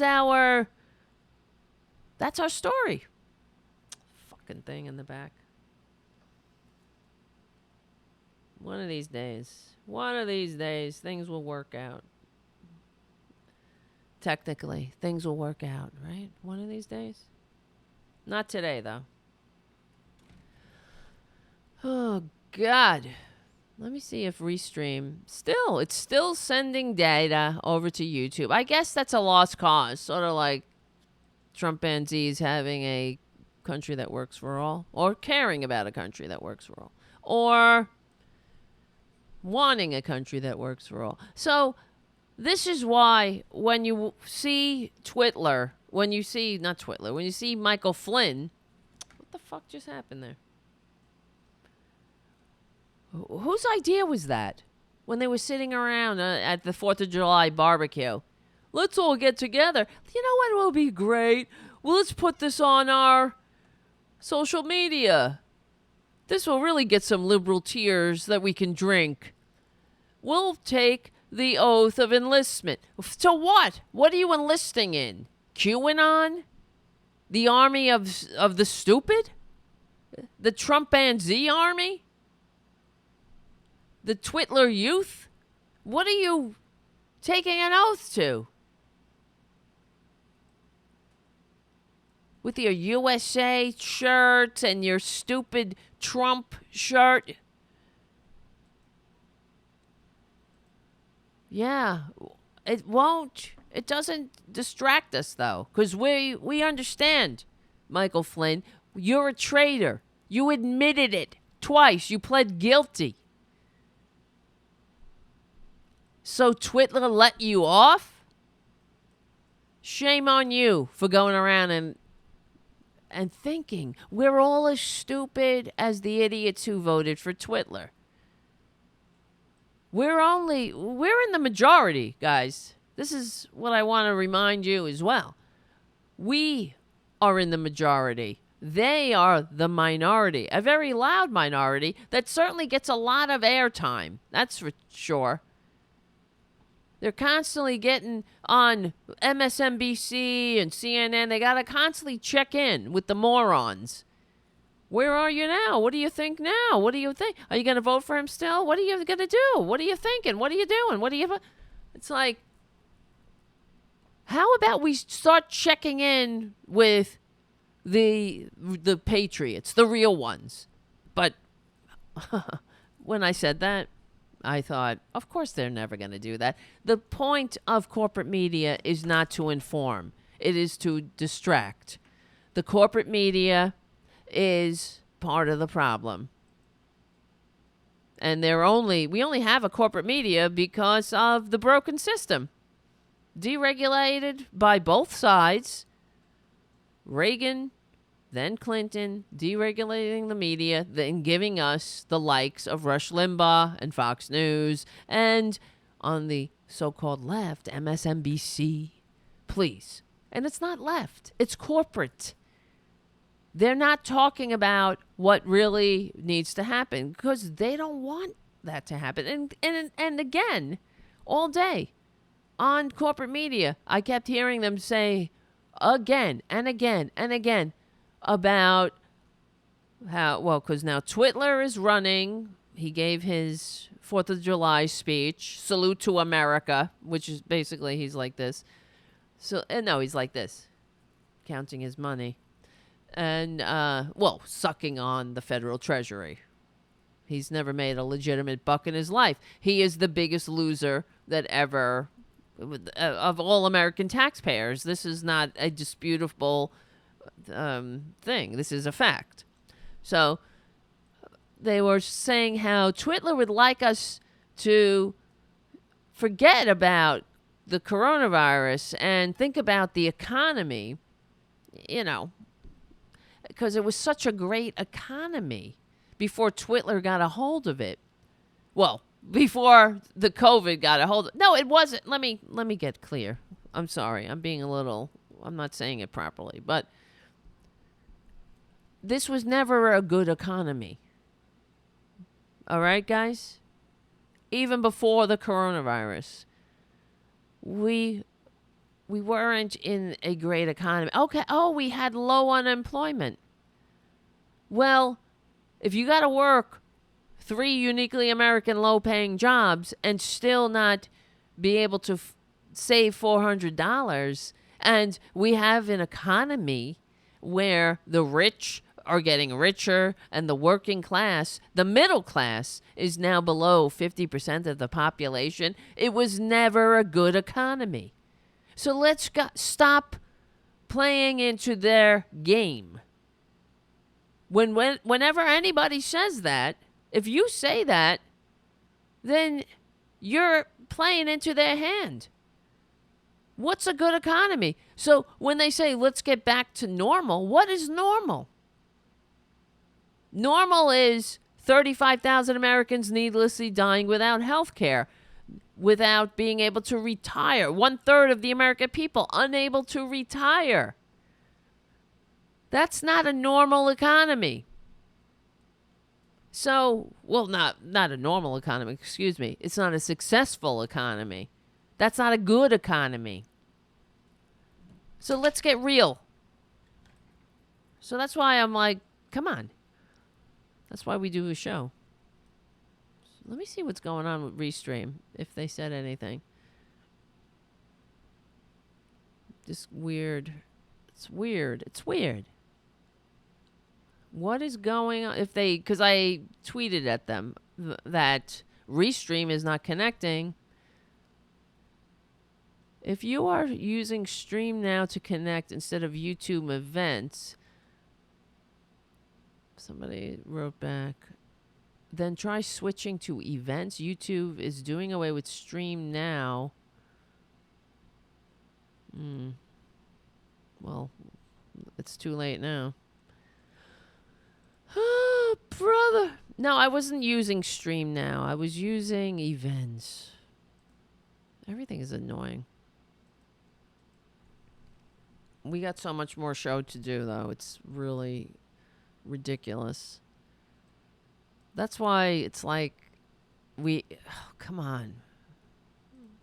If you're not a patron, I have to ask you to go and become a patron right now at patreon.com/Tara so we can have a daily show.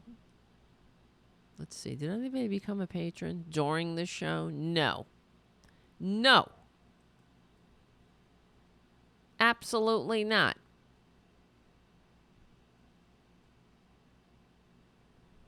Yes. Cynthia Hensel. Absolutely, Tara. It's not a good economy. Yes, of course not. And it's only going to get worse. Now that Twitler has his disgusting, greedy, pudgy, short, tiny fingers around the neck of power. There's only so much you can do to bullshit your way out of this situation. See, that's all Twitler is. He's a bullshit artist. And the Republicans they don't care. As you see, what is Mitch McConnell doing? While Twitler is doing nothing, going around having rallies with non-social distancing rallies with no masks. Those people, good. Like I was saying, I was on Bob Kincaid's show. Oh no, Bob was on my show on Saturday, and we were talking, and I say, good. Let them die. Let them get it. I'm not saying, okay, you got to die. I mean, all right, wake up. I'll try to be nice. They deserve what they get. But the fact is, they're going to hurt people. They're going to hurt normal people. Normal people will be affected, unfortunately, because of the selfish, the right-wingers who don't know how to behave, who hate this country and hate their fellow Americans. So, let me see. But we're in big trouble. It's only going to get worse. We're on the verge of a Great Depression. And it's just like the Republicans, they did it to us before. So this will be the second Republican Great Depression in 100 years. We had a first one in 30s, 29, 30s, right? And then we had the second near Republican Great Depression, the Great Recession, and then now we have another Republican Great Depression on the precipice. This isn't by accident. It's a choice. They have to, if they wanted to, they would do something about it. But the Republicans, yes, I know, Mark on the chat is saying Verge. Exactly. How many millions are out of work? So Twitler touts the great economy. Oh, we had a couple of, what was it, a million people went back to work or something? A million more than they expected? I don't know the number exactly. But he's touting the people that basically they were on furlough. So these people were laid off temporarily and their jobs were waiting for them. So they said it's sort of like dropping $20 on the floor and picking it up again and saying, oh, look, I earned, or here I go, I made $20. No. The people out of work now there are no jobs. Those jobs are gone. So once the Republicans, if they pull the plug on the extra $600 a week in unemployment benefits, just wait for the bottom to go falling out. We're already in a massive, like you're saying, yeah. Are we in a depression? When do you officially cross the line? The amount of people who are being foreclosed on has doubled. All of these things are a choice. The government, if we had a government that worked for the American people, this wouldn't be happening. This is a choice. In other countries, people are getting paid to stay home. They're getting up to the 80% of their salary to stay home. And businesses are being backstopped by the government. Because this is an emergency. It's a crisis. It's not like everybody decided, like I wish they would, in a general strike to stay home. But only here, only in America, are the American people experiencing this type of unemployment. Just like only in America are we experiencing the amount of death and the upward swing in people getting the coronavirus after, this is a spike, honey. This ain't a spike. This is it. We've only just begun. These bastards. So, yeah. It's only getting worse.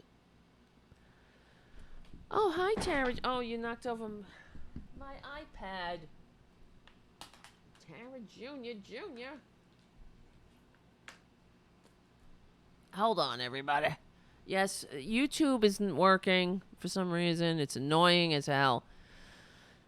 And here's Tara Jr. to join the fun. My emotional support cat. Isn't he good? Look at him, though. Look at that cat. He's so cute.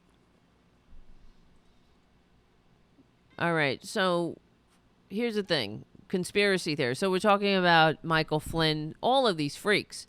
Conspiracy theories. All of the idiots. The lady in the store who knocked all the masks down in her watch, whatever, in her $40,000 Rolex watch. I don't know. It's ridiculous. Saying, read the news. The guy with the mask who doesn't want to be muzzled like a mad dog. Read the news. You're not informed. Where are these people getting their news from? If this were the age of Edward R. Murrow, do you think that this would be happening? It's like on Fox News. They've done studies. Fox News makes viewers stupider than people who watch absolutely no news at all. Let me see. I'm looking for the study. Makes viewers less informed. This was a study back in 2012, and I'm sure it applies today. It hasn't changed. Study. Watching only Fox News makes you less informed than watching no news at all. From that socialist rag Business Insider. Media outlets, such as Fox News, have a negative impact on current events knowledge, while NPR and Sunday morning political talk shows are more informative. Researchers asked 1,185 random nationwide respondents what news sources they consumed. On average, people correctly answered 1.6 out of 5 questions about domestic affairs. Because the aim of the study was to isolate the effects of each type of news source, they controlled for variables such as other news sources, partisanship, education, and demographic factors. They found that someone who watched only Fox News would be expected to answer only 1.04 domestic questions correctly, compared to 1.22 for those who watched no news at all. Those who watched The Daily Show with Jon Stewart answered 1.42 correctly, and people who only watched or listened to NPR answered 1.5. In terms of international news, people correctly answered an average of 1.8. With all else being equal, people who watched no news were expected to answer 1.2 correctly. Those watching only Sunday morning shows figured 1.5. Those watching only The Daily Show figured 1.6.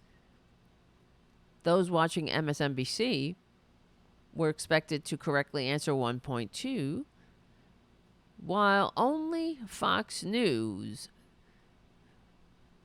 figured at 1.08. The study noted that the effects of Fox News and talk radio depended on the ideology of the consumer.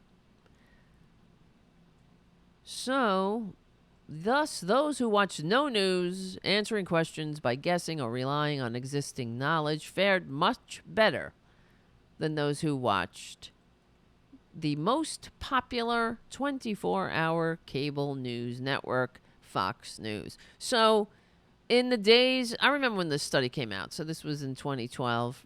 That's why they talk about The Daily Show. I guess The Daily Show's still on, but they mentioned The Daily Show with Jon Stewart.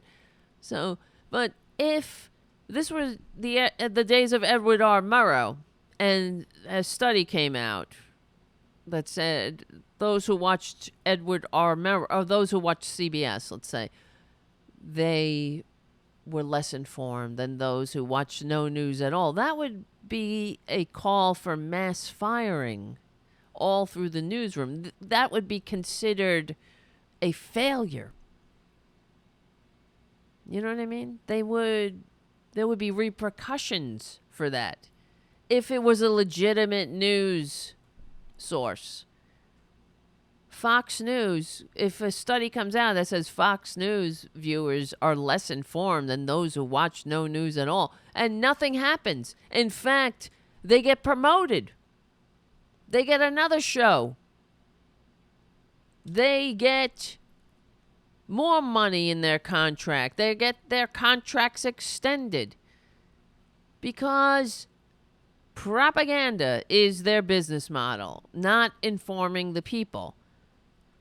And here we are in a country that has somebody like this. Cancer and strokes and everything else, and then we chalk it up to COVID. That is sick. We are being lied to, our freedoms are being taken forever, and I will not be muzzled like a mad dog. And I will not have my... If this were a functioning society, that man would get the help he needs. He wouldn't be joined with a chorus of amens, for Christ's sakes. Yes, and as Mark is saying on the chat, NPR has gone pretty corporate, judging by their underwriters. Of course, the Koch brothers, they underwrite. Wasn't there something recently with NPR, or was that PBS and the Koch brothers, where they changed their programming because of the Kochs? Let me see. PBS, Koch brothers, programming, some documentary. All of this stuff. Something about global warming.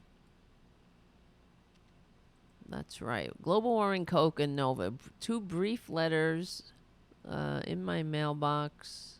Oh, this is PBS. Blah, blah, blah. Koch brothers programming change. Let me see if I can find the article.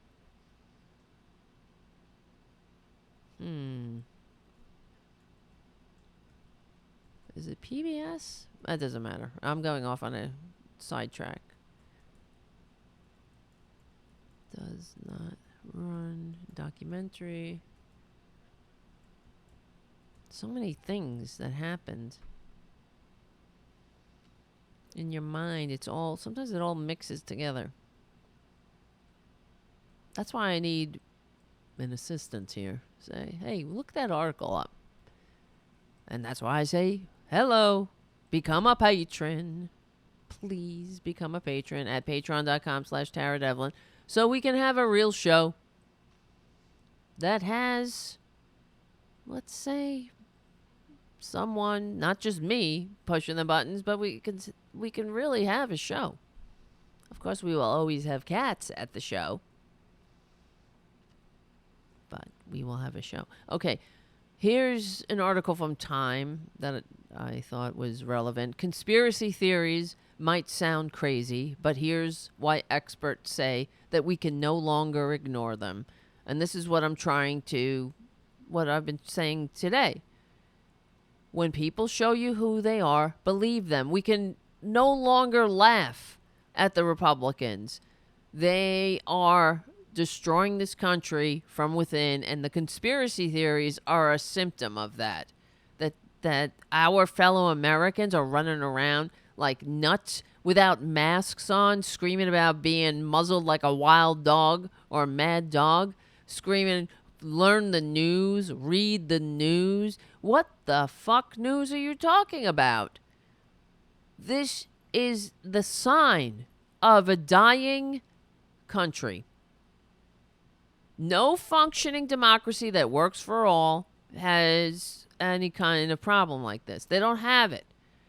Of course, everybody has crazy people in their country, but you don't see this happening in Norway or New Zealand or Australia or Canada, where the insane are getting a wink and a nod from the people in the White House, or they're flashing the equivalent of a gang sign, the QAnon oath, to their fellow conspiracy theories. You know what QAnon is? In fact, QAnon, I will not be surprised, is if we find out in years to come if QAnon is not another Russian psyops operation that has these idiots who think they go on this 4chan site. So some guy who supposedly works for the government, he's got top secret security clearance, and he is revealing all of the secrets of the government on a website. And all of these people believe it. What is more likely? What do you think is Occam's razor? The simplest explanation is usually the correct one. Is it really somebody with secret security clearance is exposing the machinations of a corrupt government? Or some Russian psyops campaign created a fake identity and has a bunch of assholes duped into believing it? Somebody just left a long-ass chat. What's going on? Is there an argument happening on the chat? That's okay. You're allowed. Should I step in, though?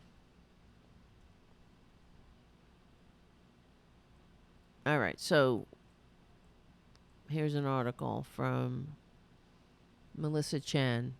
Conspiracy theories, both powerful and enduring, can wreak havoc in society. In recent years, fringe ideas prompted a gunman to storm a Washington, D.C. pizzeria and may have motivated another to fatally shoot 11 worshipers inside a Pittsburgh synagogue. They are also largely to blame for the worldwide surge in measles cases that has sickened more people in the U.S. in the first half of 2019 than in any full year since 1994. Now the FBI says conspiracy theories are very likely inspire domestic terrorists to commit criminal and sometimes violent acts, and are very likely will emerge, spread, and evolve on internet platforms, according to an intelligence bulletin obtained by Yahoo News. The May 30th document from the FBI's Phoenix Field office, the first of its kind to examine the threat of conspiracy-driven extremists, also says that the 2020 presidential election will likely fuel conspiracy theories, potentially motivating domestic extremists who subscribe to them. It is increasingly becoming clear that lots of people believe in them and they have negative outcomes, says Viren Swamy, a social psychology professor at Anglia Ruskin University in the UK, who has published several studies on conspiracy theories. Millions of people all over the world, including by one estimate half of the U.S. population, believe in conspiracy theories. Today, that figure may even be higher, according to a political scientist and psychologist who study the phenomenon. Since researchers have not tracked these trends over time, it's difficult to determine whether the number of people who believe in conspiracy theories have risen over the years. But experts, and now the FBI, argue an average person's exposure to them has certainly increased, in large part because conspiracy theories are now more easily disseminated on social media. Among the most prominent peddlers of misinformation on social media, experts say, is Donald Trump. And they call him president, but I'm sorry. He's not the president. He's Twitler.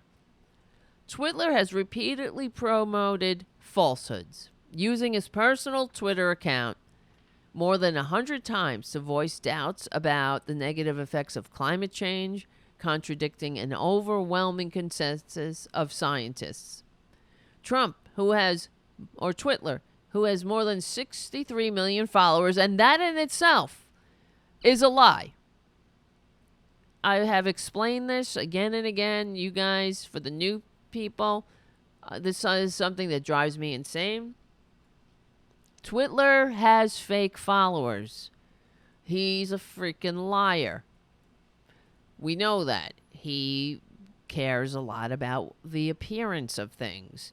Of course he buys fake followers because he can't deal with the fact that President Obama has actual followers. So let me show you. Oh, very, very quickly. Where the fuck is this bastard's? Did he block me? Oh, no. For example, let me show you. This is Twitter. Hold on, let me get the page up. Quickly, right? You could just look yourself. So go into his account. Let's see. Real Donald Trump. Right here. 8.2. It went up. 82 million followers. It used to be 44 a couple of weeks ago. Not that long ago. When did they write? How many? Wait. Because they say it right here. How many? Has 63 million followers. This article was written when? In August of last year. So now he has how many followers? 88. He's got fake followers. He's bought followers. I'm not saying that the people, of course, they follow him. Look at these accounts. I'm telling you right here. This is fake. You can tell. Look at this. No, not followed by anyone. Joined June 2020. Come on, everyone. Look. There, somebody's random photo. And I'm sure, let's see who she's following. Michelle Obama. These are fake accounts. Let's go back to Twitler's. And I'm randomly clicking. Okay, this is probably real. Joined September 2015. Not this one. July 2020. At KCC3112000. No followers. Not following anybody but Twitler. Lizzie. Joined April 2020. July 2020. Marley. At Marley90392355. Come on.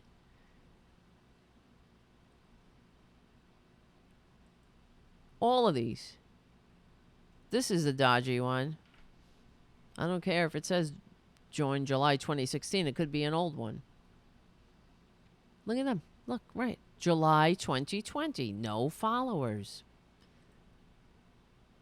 April 2020. July 20. Am I out of my mind here? Everyone, come on. About this, I mean, specifically. Just reporting that Twitler has 80 million followers or whatever is... We're buying into the bullshit again. Yet again. If they're so... They got their high-powered perception pointed at the real news, what's really going on, then why don't you just take a look, you filthy, disgusting Trumpanzees, and into your con man standard bearer and the ruse that he plays on you every single day in every area of his life, including his so-called Twitter following. He can't abide having President Obama having more followers than he has. Of course not. So of course he buys followers. Am I wrong? And it drives me insane that the corporate media never points it out. Like even in this article, it's so much easier to write that, okay, He's used his Twitter account to spread conspiracy theories to his more than 63 million followers. What does it take to say many of which are fake? He's a fake-ass faker. Faker than the fakest news you've ever heard. But what do I know? I just have a Tarabuster, an unapologetic liberal talk show. Unbelievable. So, and some patrons. We need more patrons. That's all we can do is get more patrons. What does it take? $2 a month, $5 a month. What does it take? A cup of coffee a month for the real liberal media, the real liberal show, that we can get the word out. All right. Stop, Tara, stop. More recently, following Jeffrey Epstein's apparent suicide in federal jail, Trump tweeted an uncorroborated theory that suggested the death of the well-connected financier, who was charged with sex trafficking of minors and conspiracy, was suspicious and somehow linked to former President Bill Clinton, even though it's also linked to him. When asked by reporters Tuesday whether he thinks the conspiracy theory he promoted is true, Trump said he has no idea, but added that Clinton was a very good friend of Epstein's. Well, so was Twitler, who has been on Epstein's private plane, like Twitler has, and perhaps to Epstein's private Caribbean island, like Twitler has, which locals reportedly dubbed Pedophile Island, like Twitler did. Clinton spokesman, Twitler also said that Jeffrey Epstein likes the young girls, a little young. And he was whispering disgustingly in Jeffrey Epstein's ear while he was pointing at women who were dancing on a dance floor. That's your goddamn hero, Trumpanzees, who's making America great? Yeah, it's making America GRATE. Make it great on our goddamn last nerves. Oh my God. What Cuomo did was horrible. His language was horrible. He looked like a total out of control animal. Oh, whatever. Sorry about that. That probably hurt your ears like it hurt mine. It was supposed to be related to what we were talking about, but it's he's talking about how Twitler has these pressers in front of a plane so he can scream. Ugh, and the corporate media just sits there plopping cameras in front of him, letting him rip with all his lies, saying nothing, not just catapulting the propaganda, not going back at him, not, reporting the news like their constitutionally proscribed role. Just putting the camera there, letting the con man do his carnival barking. That's what it is. For God's sakes.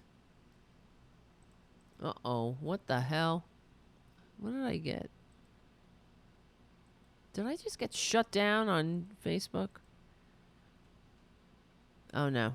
I got a message from Facebook. I thought sometimes they shut you down if you play another video from somebody else. They'll say, this is a copyright.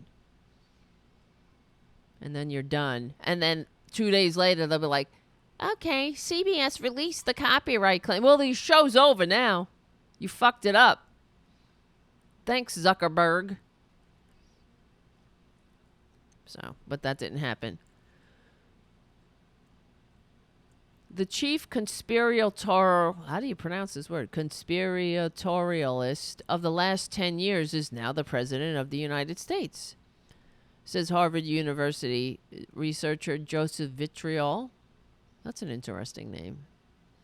Who studies political psychology. Because of that, we might be seeing an increased influence and pervasiveness of these beliefs. In 2016, when a gunman barged into a Washington, D.C. pizzeria, he had falsely believed children were trapped in a sex trafficking ring led by Hillary Clinton, a fringe idea propagated by an anonymous user known as Q, who favors Trump. Thousands of people, including the actor Roseanne Barr, believe to acknowledge Q's uncorroborated musing, which started on the controversial message board 4chan. I know, it's a place for stupids, Junior. Platforms like YouTube and Facebook have also given life to conspiracy theories and allowed many to go viral. The children's arcade chain Chuck E. Cheese was pressured to address and debunk an allegation that it resold leftover pizza slices after a YouTube star made the claim in a video. The theory was mostly harmless, but highlights how YouTube, which boasts more than 1 billion users, is part of the problem.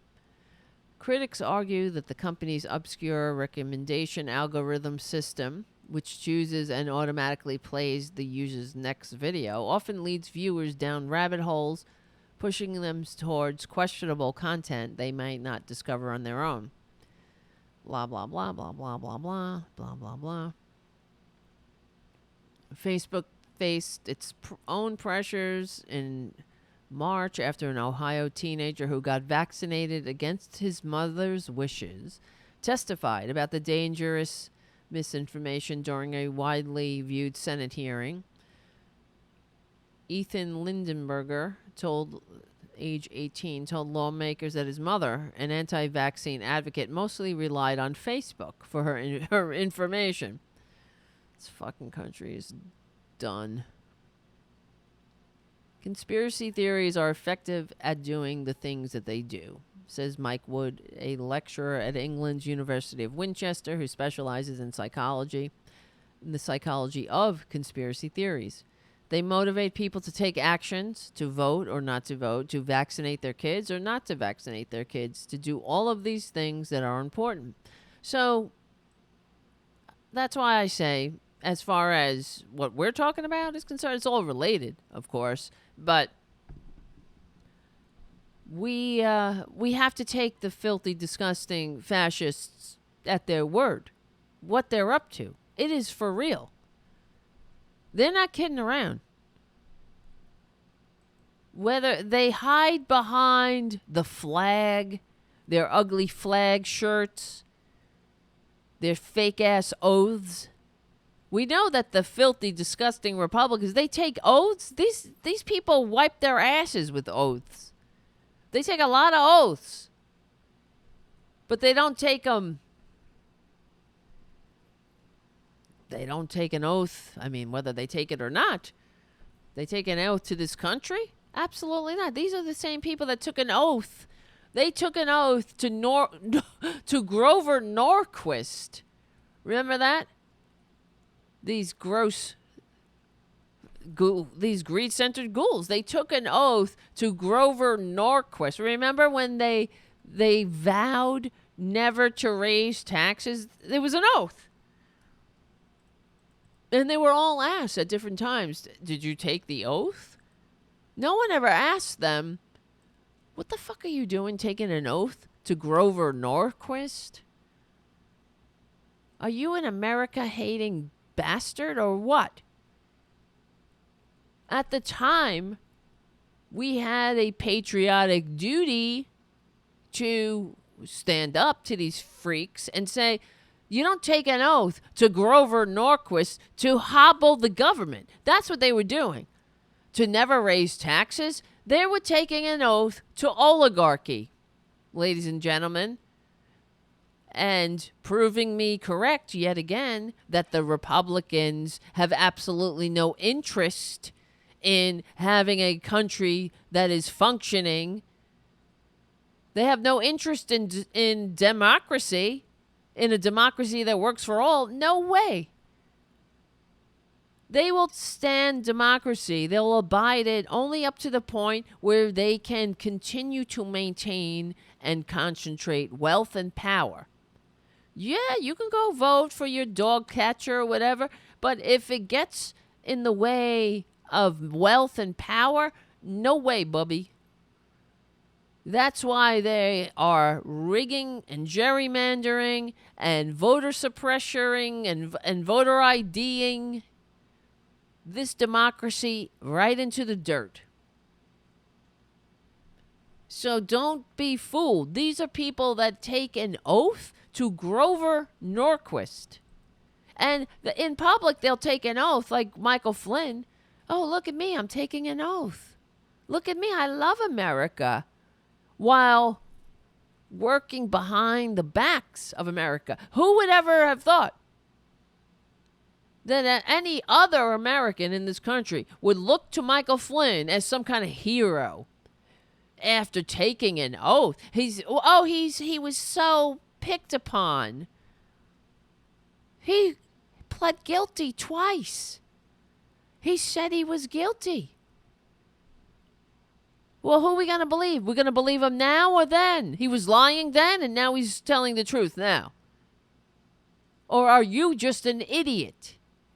And a not so useful idiot. I hate to call them useful idiots, to tell you the truth, because they're not useful at all. They're useless idiots. Useless idiots. What good are they? They're not even good humor. They're not even good company. There's nothing decent about them. They bring zero to the table. Nothing. They don't enhance this civilization. They don't bring anything to it. They don't add to it. They don't add to culture. They don't add to unity. They don't add to science. They add nothing to creation.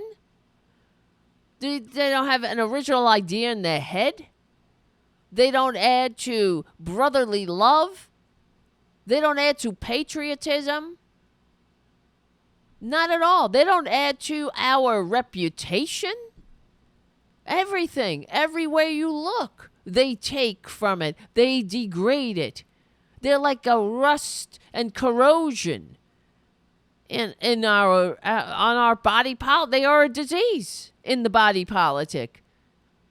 Then the symptoms are their conspiracy theories and their con men and their insistence to continue to make this country sick as the oligarchs need it to be, so they can continue to steal. And ultimately, it comes down to the sickness of the oligarchs, because they are sick, because it's not enough for them. In this country, it's never enough. You see, they have more money than 10 people can spend in 50 lifetimes, and it's not enough. In this country, they'll step over you on the way to their gated community. They don't care how many Americans are sick or needlessly dying or cutting their medication in half or living in countries or counties that are drinking tainted water because of all of the crap in this non-functioning society that only cares about the unholy dollar. Oh, they don't care. They like everywhere you go. They like you to shut up and go die for corporate America. But if you ever want something, if you want government to do something to actually function for you, oh, that's too much. Too much. We're broke. What do you mean? This country is sick, man. It is sick.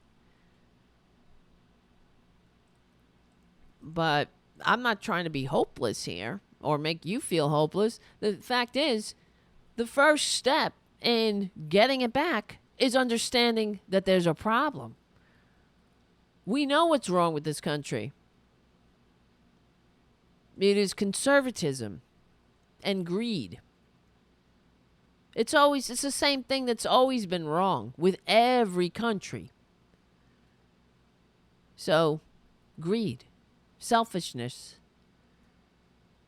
And it's the reason they can get away with it here. They're not, see, in other civilizations for thousands of years in Western civilization, they had the working people, the serfs, convinced that that was the way it should be. The rich should be rich. You should be poor. That's the way you were born. God wants it that way. You toil in the fields. You shut your fat mouth. You go die if the king tells you, and you will wait your reward in heaven. And you don't pester your lords for a life. That comes when you're dead. Don't worry. Trust us.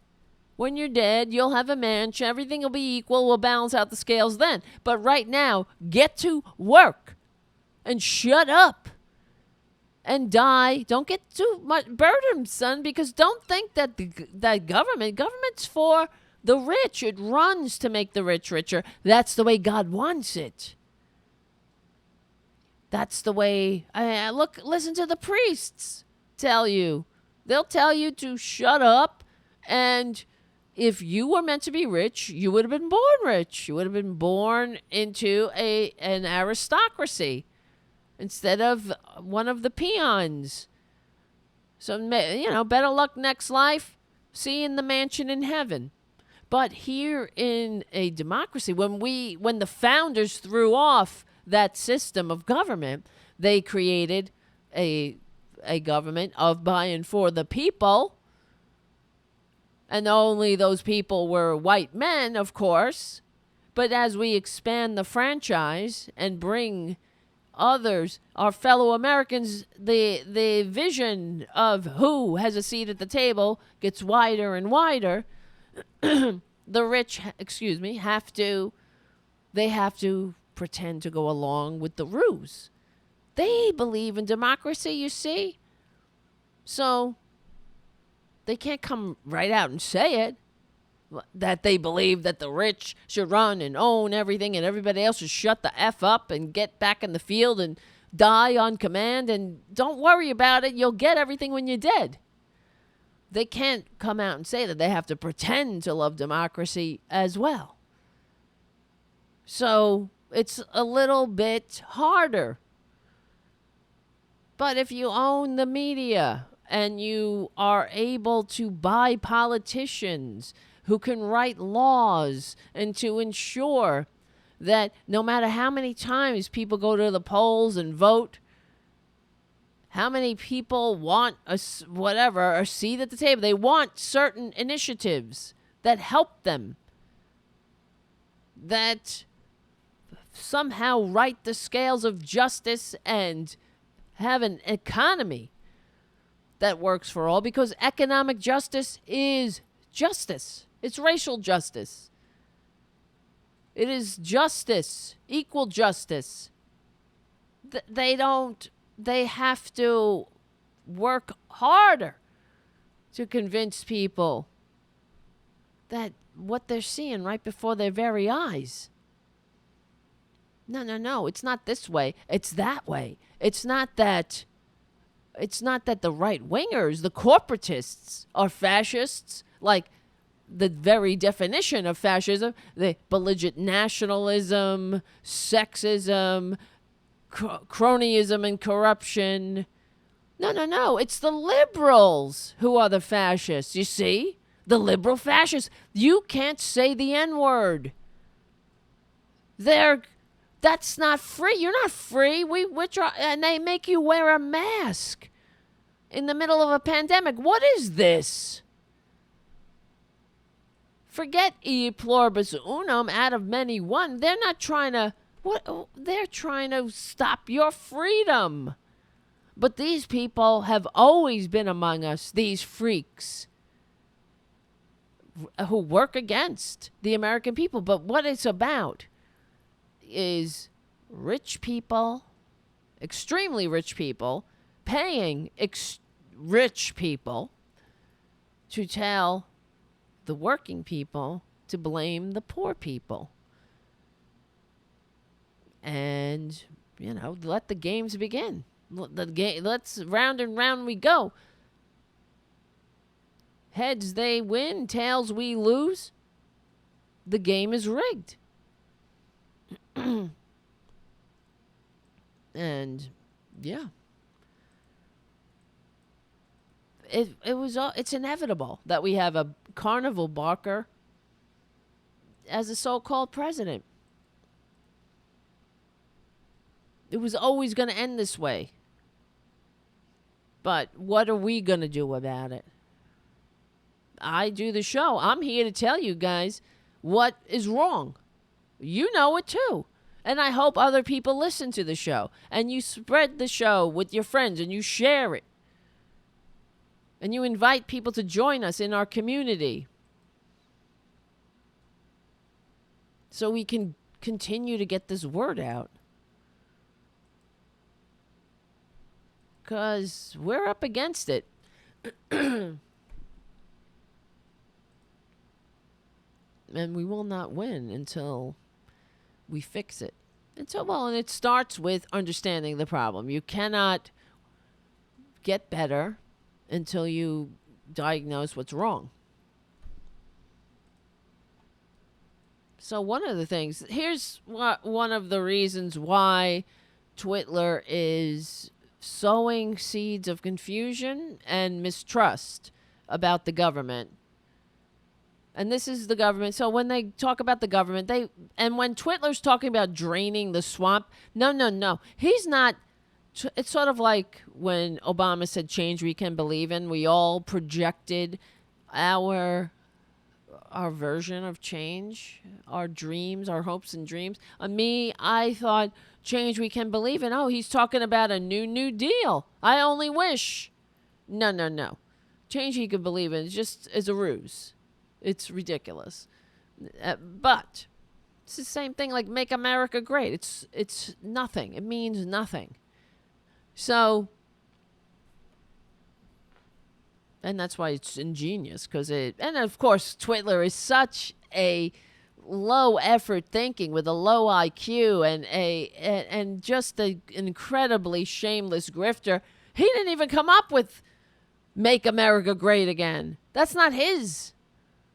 He got that from the KKK, he got it from Reagan, who got it from the KKK. Either one. They both serve the same masters.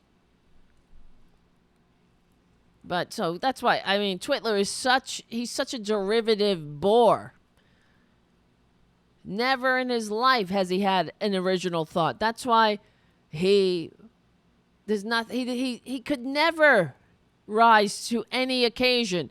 People say, oh, well, maybe he'll rise to the moment. You're assuming a lot. You're being very charitable. Of course, we know now that he's incapable of rising to any moment because he is a grifter.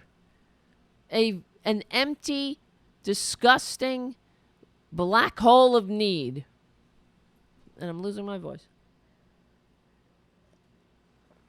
That can never be filled up. He's got that need for narcissistic supply. That's a con man. Well, it's narcissism, malignant narcissism. You need constant validation. It's never enough. That's why he can't handle it. He needs his Nuremberg rally dupes. But this whole game, it's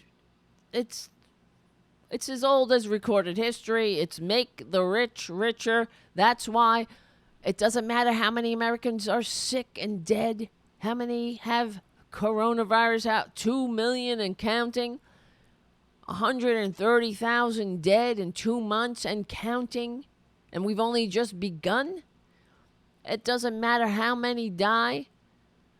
Mitch McConnell, he's going to go about his business packing the courts with unqualified flunkies so they can destroy government, so they can make the rich richer. So that's the point. That is the goal of what they're doing. And Trump, he could never rise to the occasion because he doesn't have anything. It's like, I will never be able to run a marathon. I mean, maybe not. Maybe. Unless I trained, I guess. Is that a good example? It's sort of, no, well, I'm losing my voice. God damn it. I will never fly with my arms. I will never be able to flap my wings and fly. Neither will you. But no matter how much bullshit I blow up your ass about it. Oh, I can fly. You've never seen. I can fly like nobody's ever believed. Nobody's ever seen how I could fly. If I wanted to fly, I would fly. That's Twitler. He's incapable. He's a great deal maker. He's a great businessman. You know, we have clips of him going, oh, I'm so good at business. Oh, God. I can't believe how fucking good at business I am. Well, he doesn't say fucking. He's like, I'm so good at business. Oh, God, you can't believe how good in business I am.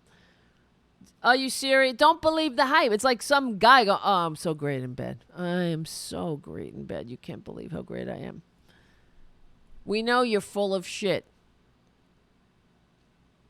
But he's spreading all of the conspiracy theories. He's sowing dissension against and suspicion and paranoia against the government that the founders fought a revolution to entrust to us. You know, when they're saying, I love America, America the great, America great. That's what they're saying. They hate America. How could you say you love America, but you're like, oh, Democrat Party, and you're doing nothing to make America a functioning government. The founders fought a revolution to give us a government. And these motherfucking greedy, oligarch, pandering, greedy goddamn ghosts of the Gilded Age and the goddamn Dark Ages are doing all that they can to ensure that that government, that government does not run. It doesn't function at all. The only thing that functions is the military. Oh, they like the military. They like pieces. Meanwhile, the military, we know this whole military-industrial complex, this is a rather modern invention. Before World War II, we didn't have a military. We didn't have the giant military that we have now. That never stops, that loses $35 trillion as an accounting error. That is more, that costs more, that uses more money than the 12 other next largest militaries combined. We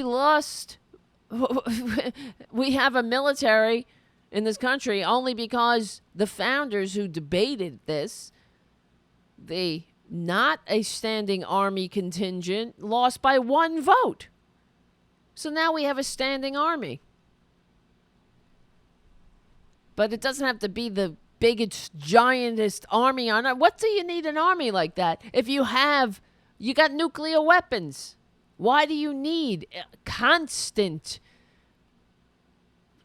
trillions? So many trillions of dollars that you could lose $35 trillion in an accounting error and not know where it went. While you're telling us, oh, we're broke. While old people are cutting their medication in half. And people are dying on the way to their third uniquely American low-paying job because they're cutting their diabetes medicine in half. This is disgusting. But it's all about making the rich richer. That's the end game here, ladies and gentlemen. And that's as simple as it gets. They want a system that, that doesn't challenge the entrenched power of money, organized money. And trust us. You know what? What did Michael Cohen said when he testified? Trump's former fixer. Who needs a fixer? Except somebody who fucks things up constantly. Trump's fixer. Who is he? Oh, yeah. Go pay off a porn star with installments. What billionaire pays a porn star in installments? I want to know. What is this? The Time Life Book Club? The Time Life porno club? I don't know. Installments? What billionaire pays anything in installments? Jesus Christ. Stupid country we live in. Anyway, so as Michael Cohen said when he was testifying, that Donald Trump, if he loses the election, he's not leaving.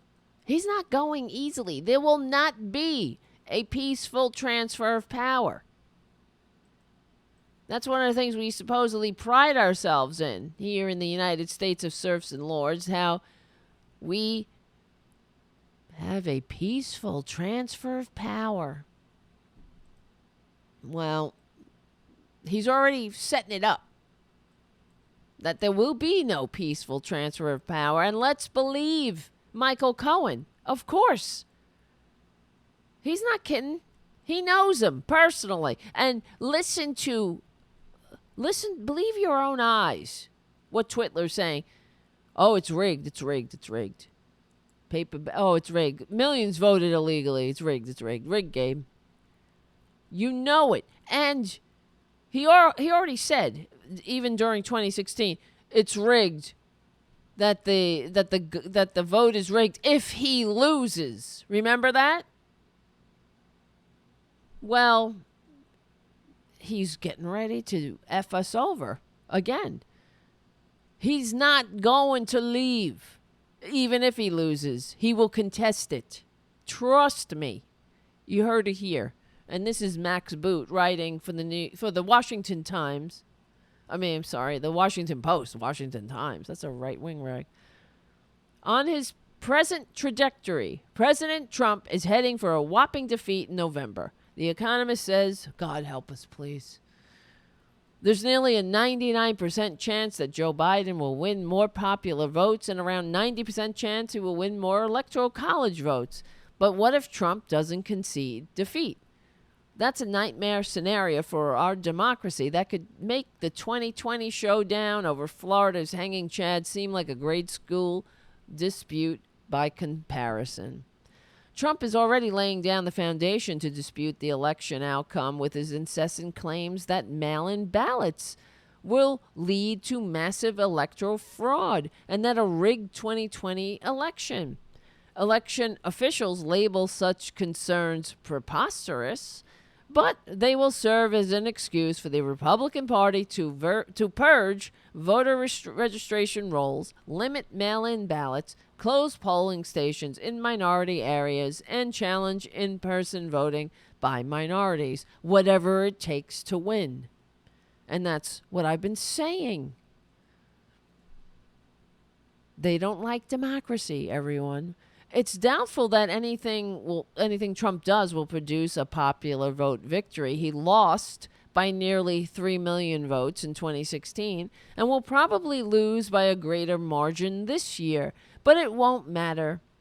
If by election night he is within a spitting distance of an electoral college victory. I recently took part in a war game, quote unquote, to see what would happen under those circumstances. This session was organized by the Transition Integrity Project, a nonpartisan group founded by Rosa Brooks of Georgetown Law School and Nils Gilman of Berggruen Institute. I can't talk. I'm sorry, and I'm losing my voice. The scenario we were given predicted a narrow Biden victory in an electoral college of 278 to 260. Oh, God help us. If that's the case, I'm out of here. I'm going to say, please become a patron so I can get the hell out of here. Various participants played the role of the Trump campaign, the Biden campaign, Republican and Democratic elected officials, and the news media and other key players to see what would happen. I was on Team Trump, and needless to say, we did not concede defeat. Instead, we went to work ruthlessly and unscrupulously, utilizing every ounce of power at our disposal to secure the 10 electoral college votes to swing the election. We focused our attention on 3 of the swing states that Biden won in our scenario, Wisconsin, Michigan, and Pennsylvania, because in all 3, Republicans control both branches and the legislature. Normally, the governor certifies the election results, and in these states, the governor is a Democrat. But there is nothing to prevent the legislature from certifying a different election outcome. Something similar happened in the 1876 presidential election. Democrat Samuel J. Tilden was leading on Election Day in both the popular vote and the Electoral College. But the results were contested in 3 states. Congress appointed a commission to adjudicate the dispute, and it voted along partisan lines 8-7 to hand all 3 states to Republican Rutherford B. Hayes. That gave Hayes 185 to 184 in the Electoral College, and the presidency along with it. In our scenario, there was no congressional commission. Instead, the Republican Party bombarded the airwaves with claims of electoral fraud and insisted that Trump had been cheated. Hello. What do you think would happen? They're going to be, oh, let's all get along now and watch in awe as we engage in an American tradition, the peaceful transfer of power. Have you been paying attention, guys? They don't want a functioning America, an American democracy. They want to destroy this country and entrench an oligarchy. Period. End of sentence. Power by any means. The GOP filed suit to prevent the certification of the results. Attorney General William P. Barr, who is in real life already making specious claims about mail-in voter fraud, supported this effort in our mock exercise by claiming to have detected efforts by Chinese intelligence, Antifa terrorists, and other enemies of the people to steal the election. Of course, this is what they'll do. The goal was to tie up the proceedings in the courts, initially at the state level, and quickly force the Republican-dominated Supreme Court to intervene. While this was going on, chaos reigned in the streets, with pro- and anti-Trump activists mobilizing massive protests and violence erupting. Democrats believed that mass protests could force the government to respect the election outcome, but as Team Trump, we calculated such chaos would help persuade the Supreme Court to intervene and shut down the dispute. In 2000, even 2 of the more moderate justices, Sandra Day O'Connor and Anthony Kennedy, voted to end Florida's recount and hand the election to George W. Bush, which, side note, when all the votes in Florida were counted, Al Gore won Florida, and thus he was the goddamn president. And if this was a functioning democracy, you know what would have happened? Effing Bush would have said, my bad. I don't care if it's September 12th. We need the president that the people voted for, because that's this country that I love. That's what a Republican who loved this country would do, but not the Republicans. You get it? Because they don't love this country. They want power and money. And not in that order necessarily. The danger of an undemocratic outcome only grows in other scenarios that are war-gamed by other participants. For instance, what if there is no clear-cut winner on election night, with Biden narrowly ahead in the Electoral College, but with Michigan, North Carolina, and Florida still too close to call. The participants in that war game concluded that the result would be near civil war in the streets. Far-fetched rumors are enough to bring out an armed right-wing militia today. Imagine how they would respond if they imagined there was an actual plot afoot to steal the election from their hero. It's impossible to write off such concerns as far-fetched, given how many seemingly far-fetched things have already occurred in the past 4 years. Trump got himself impeached by trying to blackmail a foreign country into helping his re-election campaign. He will stop at nothing to avoid the stigma of being branded a loser. Unless Biden wins by an electoral college margin that no one can credibly dispute, our democracy will be imperiled as never before. Like it isn't already? Hi, Junior. Come on. Come on. Come on. Get up here. We had better start thinking now about how we would handle such an electoral crisis. Yes. All right, guys. Tonight, I apologize for all of the technical problems and that we weren't on YouTube because I could not receive any super chats, and that sucks. You guys, where did everybody go? I don't know. I do not know. Usually we're at YouTube. I want to say thank you all for your support. Thank you for becoming a patron. Be a patron. If you're a patron already, thank you, Robert Borland. And I want to thank all, let me see, where's my patrons? Where are my patrons at? Let me see. Thank you, Brendan. Thank you, Frank and John and Laura and Sam. And John again. And G. Miller and Lino. And another John with a Jon. And Ethan, Daniel, Brownwin, Greg, of course, and everyone. Joey.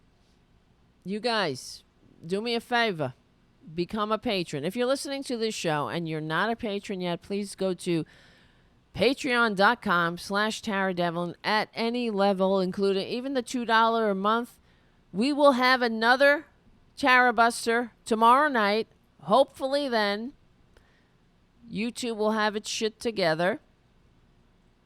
And yeah, that's it. I'm hoping that if somebody becomes a patron, this is the Patreon challenge. Will you become a patron by tomorrow? Will we have another Tarabuster by tomorrow?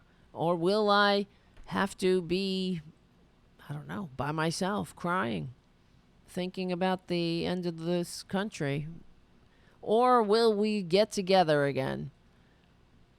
And we can all commiserate together and plan. Not just sitting here like a bunch of, I don't know, we're not giving up. This is how we get ready to fix this country and finally make a country that is worthy to pass on to our successors.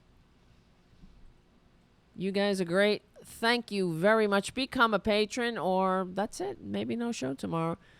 My name is Tara Devlin. I want to thank you for hanging out. I will do my best to get this show on YouTube tonight, even if I have to upload it. But in the meantime, go over to patreon.com/Tara Devlin to become a patron. We stick together. We win. Remember, we are on the right side of history. We are on the right side of democracy. I hope my name, I hope my name is Tara Devlin. My name is Tara Devlin. Thank you so much. I hope to see you tomorrow night.